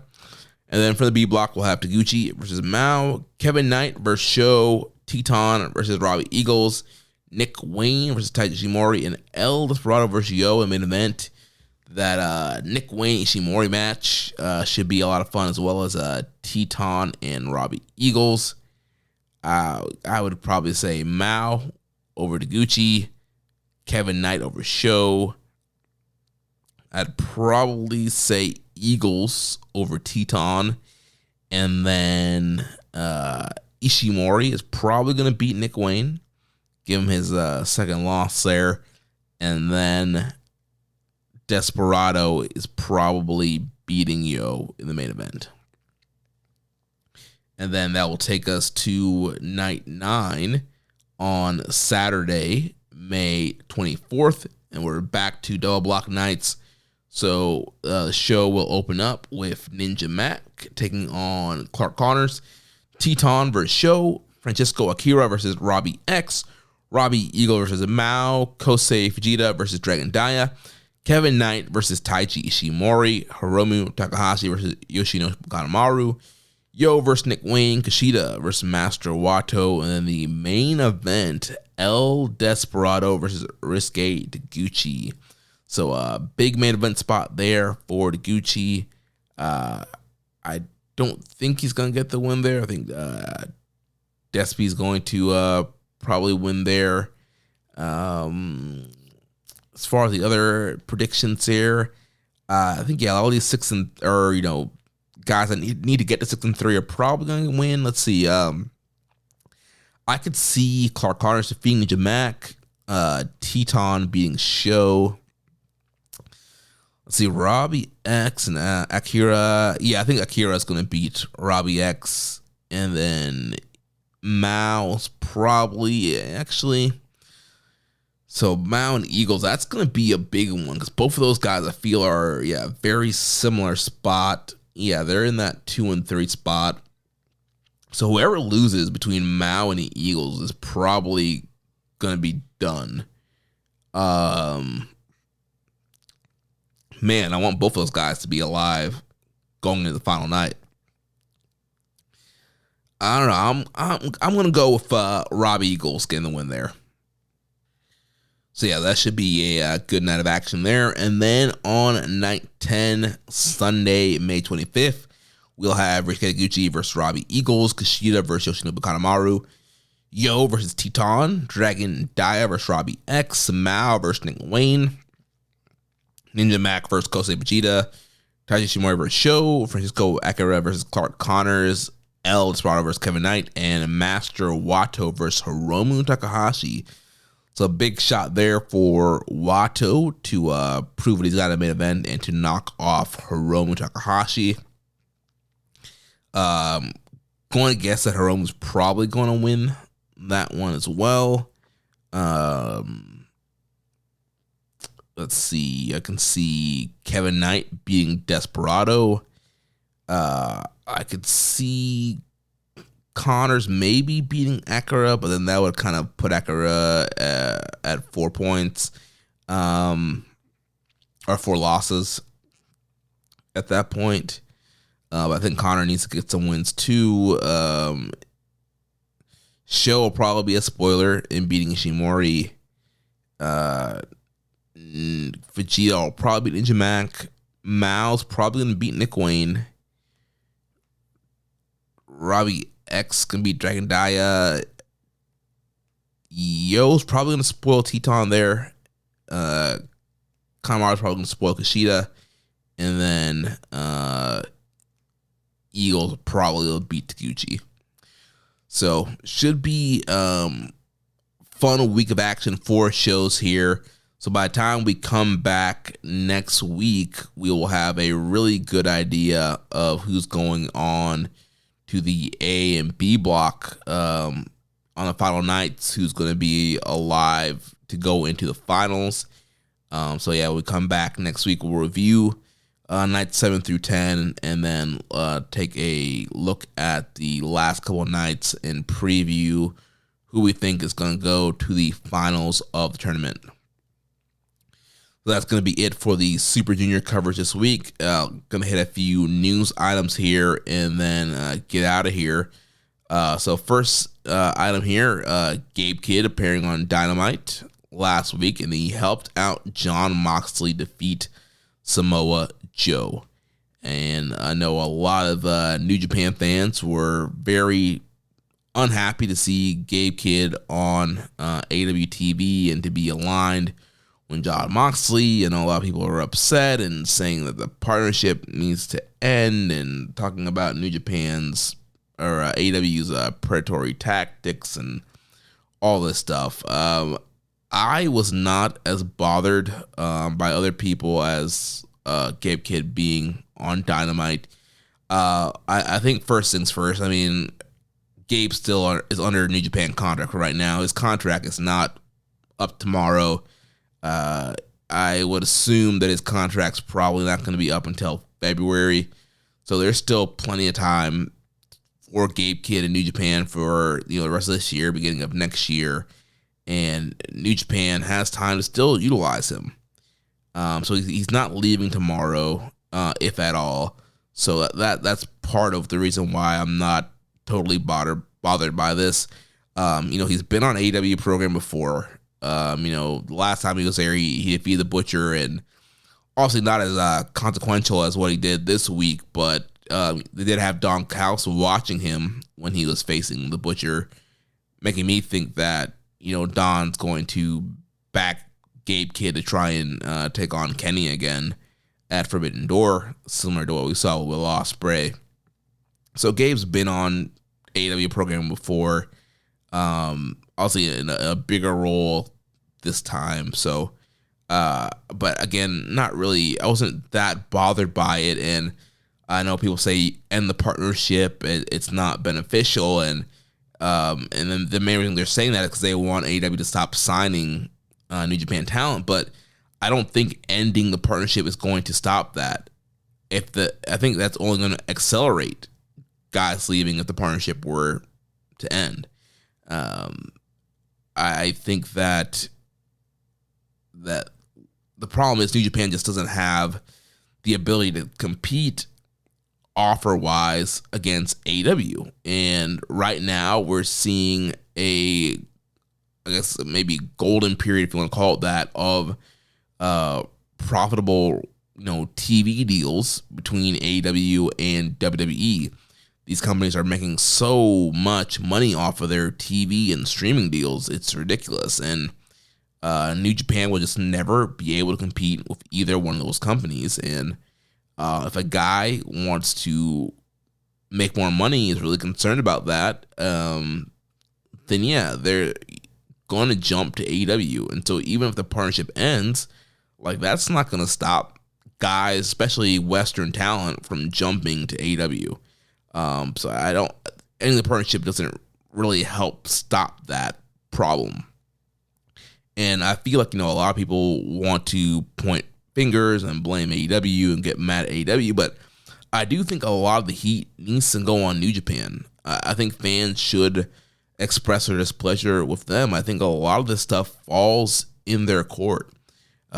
Gabe Kidd had, to this point, still like the best match of the year in the world, and they failed to capitalize on that.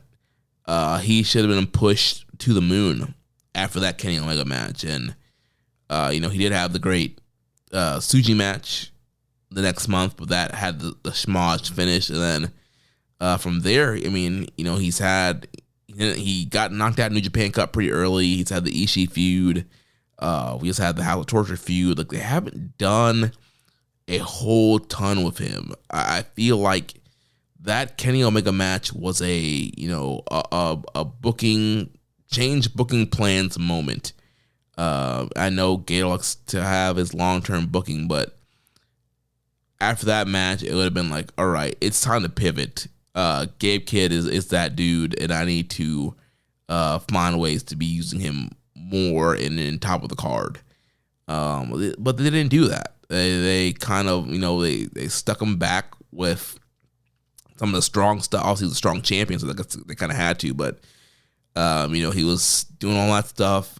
He was stuck in the House of Torture feud, War Dogs, and yeah, I feel like they failed to capitalize off of the buzz that Kenny match had, and I think you can't blame AEW for that. I think that's on New Japan, and I know that New Japan's never going to be able to match these offers of AEW or WWE, but I do think that they could do better pushing guys. And with this whole Gabe Kidd scenario, let's assume that he's under contract till February. You still have several more months of this guy to push him. And what I would do is I would push him. He should beat Tsuji at Dominion and have a great global title run. And then, a couple months before his contract is up, I sit him down and I'm like, all right, Gabe, are you staying or are you leaving? Like, I'm not going to be mad if you leave. If you're going to go to AEW, fine. But just let us know. Or if you want to stay, like, we have big plans for you. We're going to push you super hard. Next year, you're going to win, the world title. Like, I would have some plans laid out to show that there's interest and that we care about your future. And, he might not be motivated by winning the world title in New Japan, and maybe he's like, you know what, I need the money, I'm gonna leave. And then I would say, you know what, great, cool. Well, you're gonna help, put some people over on your way out. And so you get them super hot, and then those last that last month or so, you have them put people over on the way out, and you capitalize on the momentum of somebody you built to then try and build somebody else. And so I feel like stuff like that New Japan could be doing.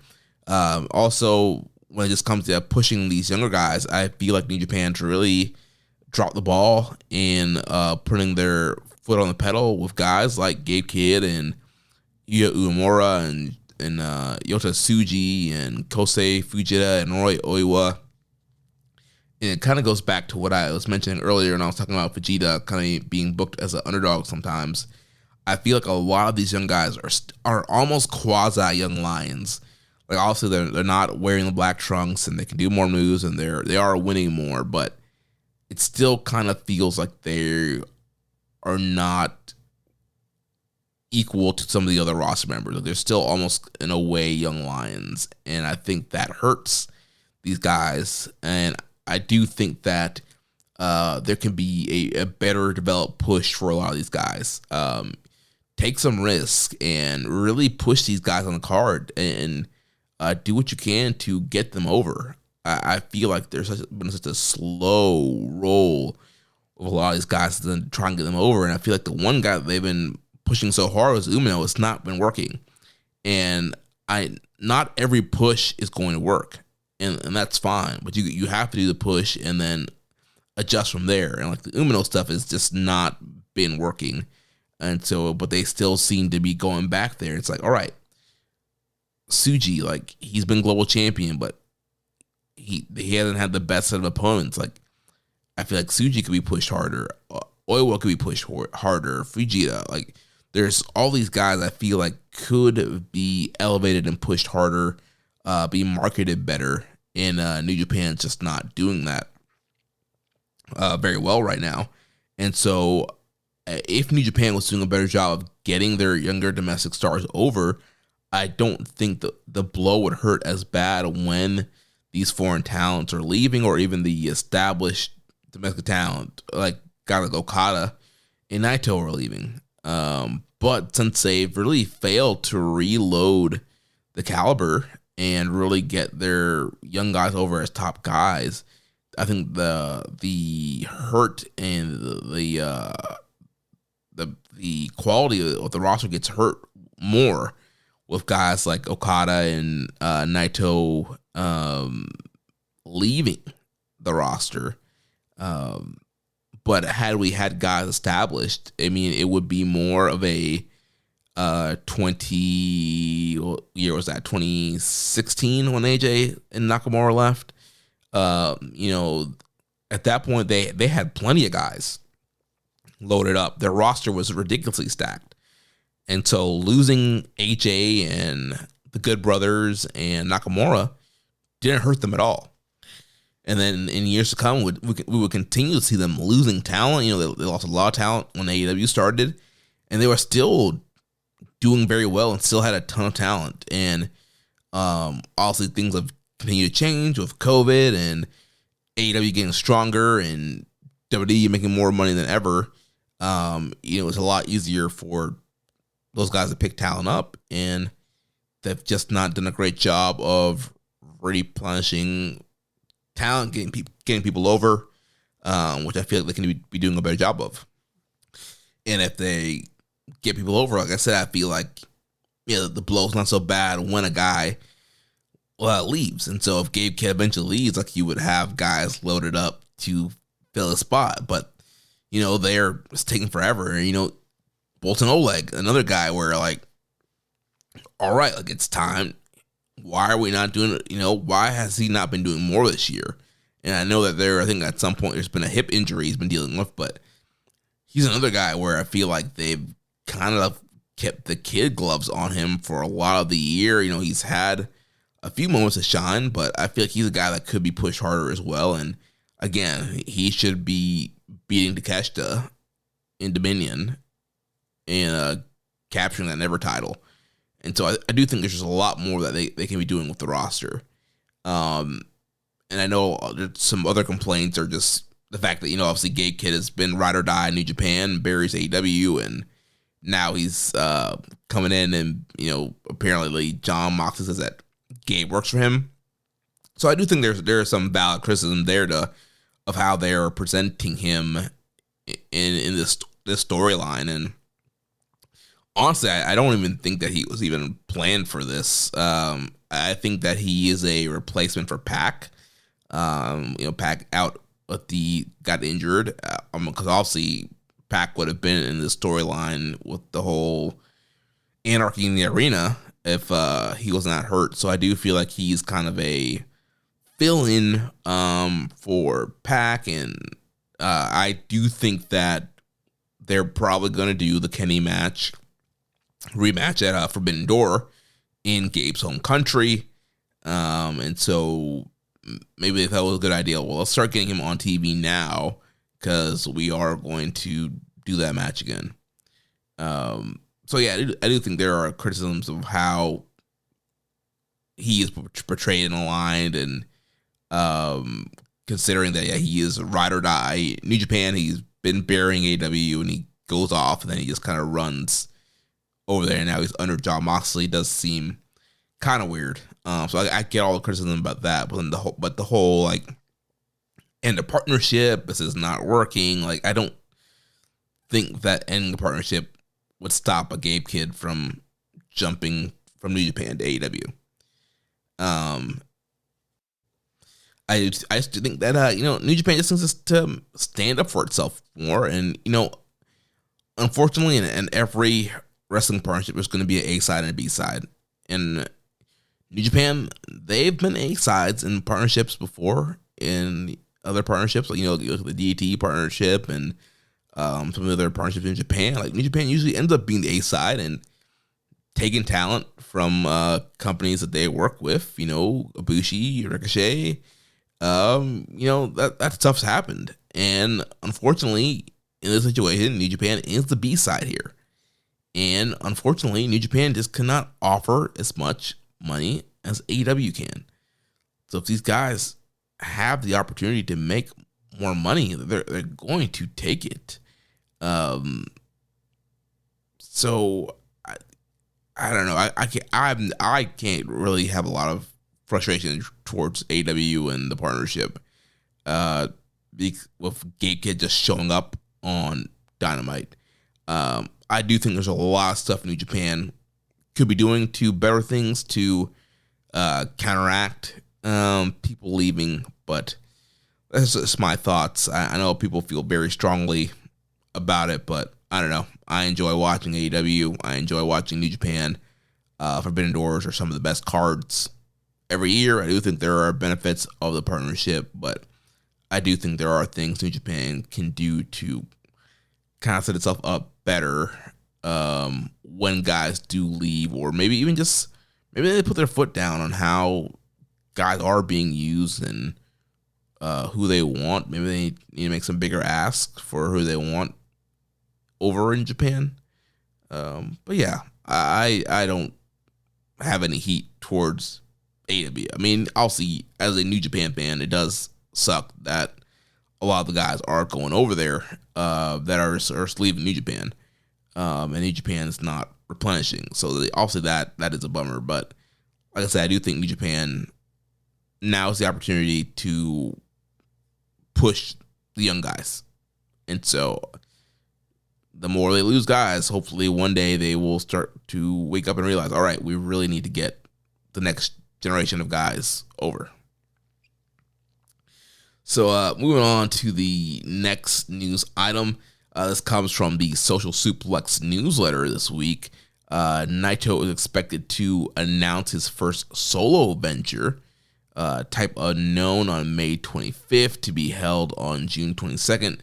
Naito is likely to wrestle before June 22nd after undergoing another eye surgery and beginning stem cell treatment on his right knee, both which are issues which have rapidly expanded their impact on his ability in the ring over the years, and there is no expectation that he will return to a full-time schedule, instead operating on a tour-by-tour basis as somewhat of a special attraction. In other news, Bushiroad Inc. reported a 19% year-over-year sales growth and a return to operating profit for the first 3 quarters of the 2024-25 financial year, driven mainly by its trading card division. However, its sports division, which also consists of New Japan and Stardom, showed quote-unquote weaker performance, while Stardom is slowly recovering attendance. New Japan's 2 Tokyo Dome events, especially the AEW collaboration, led to a drop in operating profit despite slightly increased sales. As a result, Bushiroad is increasing focus on its sports arm, particularly in New Japan, with more internal meetings and concerned heightened by Tetsuya Naito's departure and poor performance from New Japan Strong outside of Chicago. So again, that comes from the Social Suplex newsletter. In other news, the main event for the Tanahashi Jam on June 29th has been announced. It will feature Hiroshi Tanahashi and Naomichi Marufuji taking on Kaito Kiyomiya and Rei Oiwa.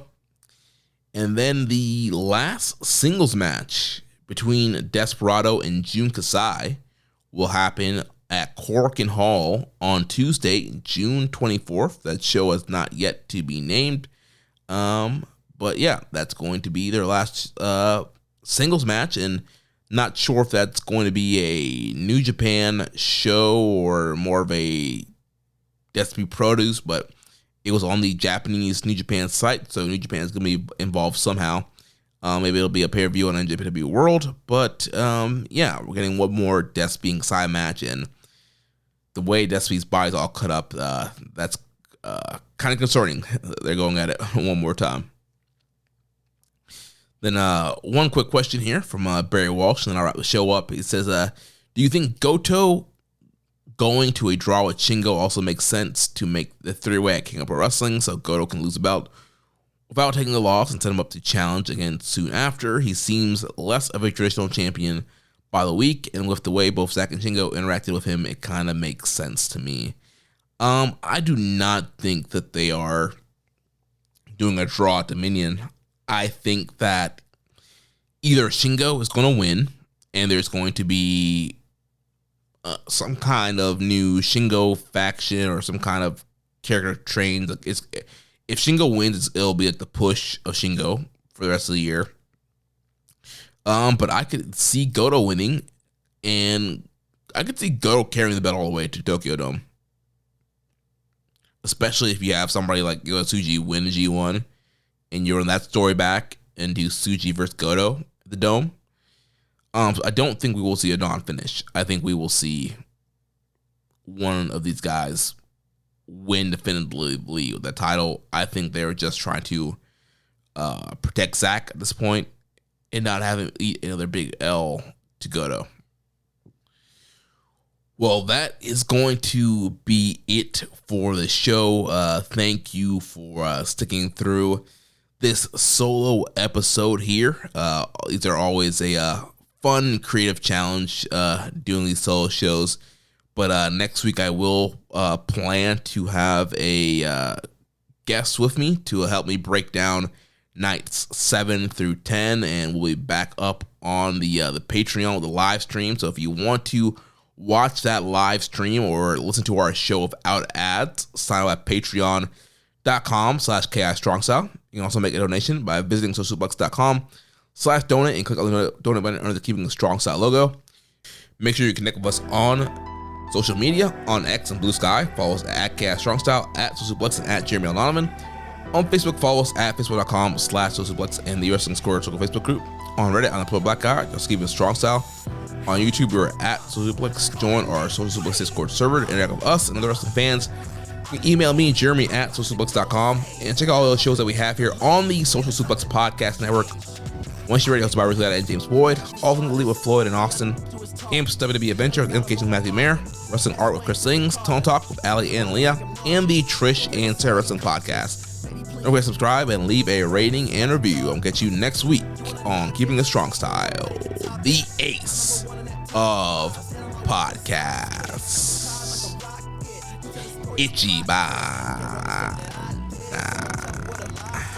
Thank you for listening to Keepin' It Strong Style. We'll see you next time.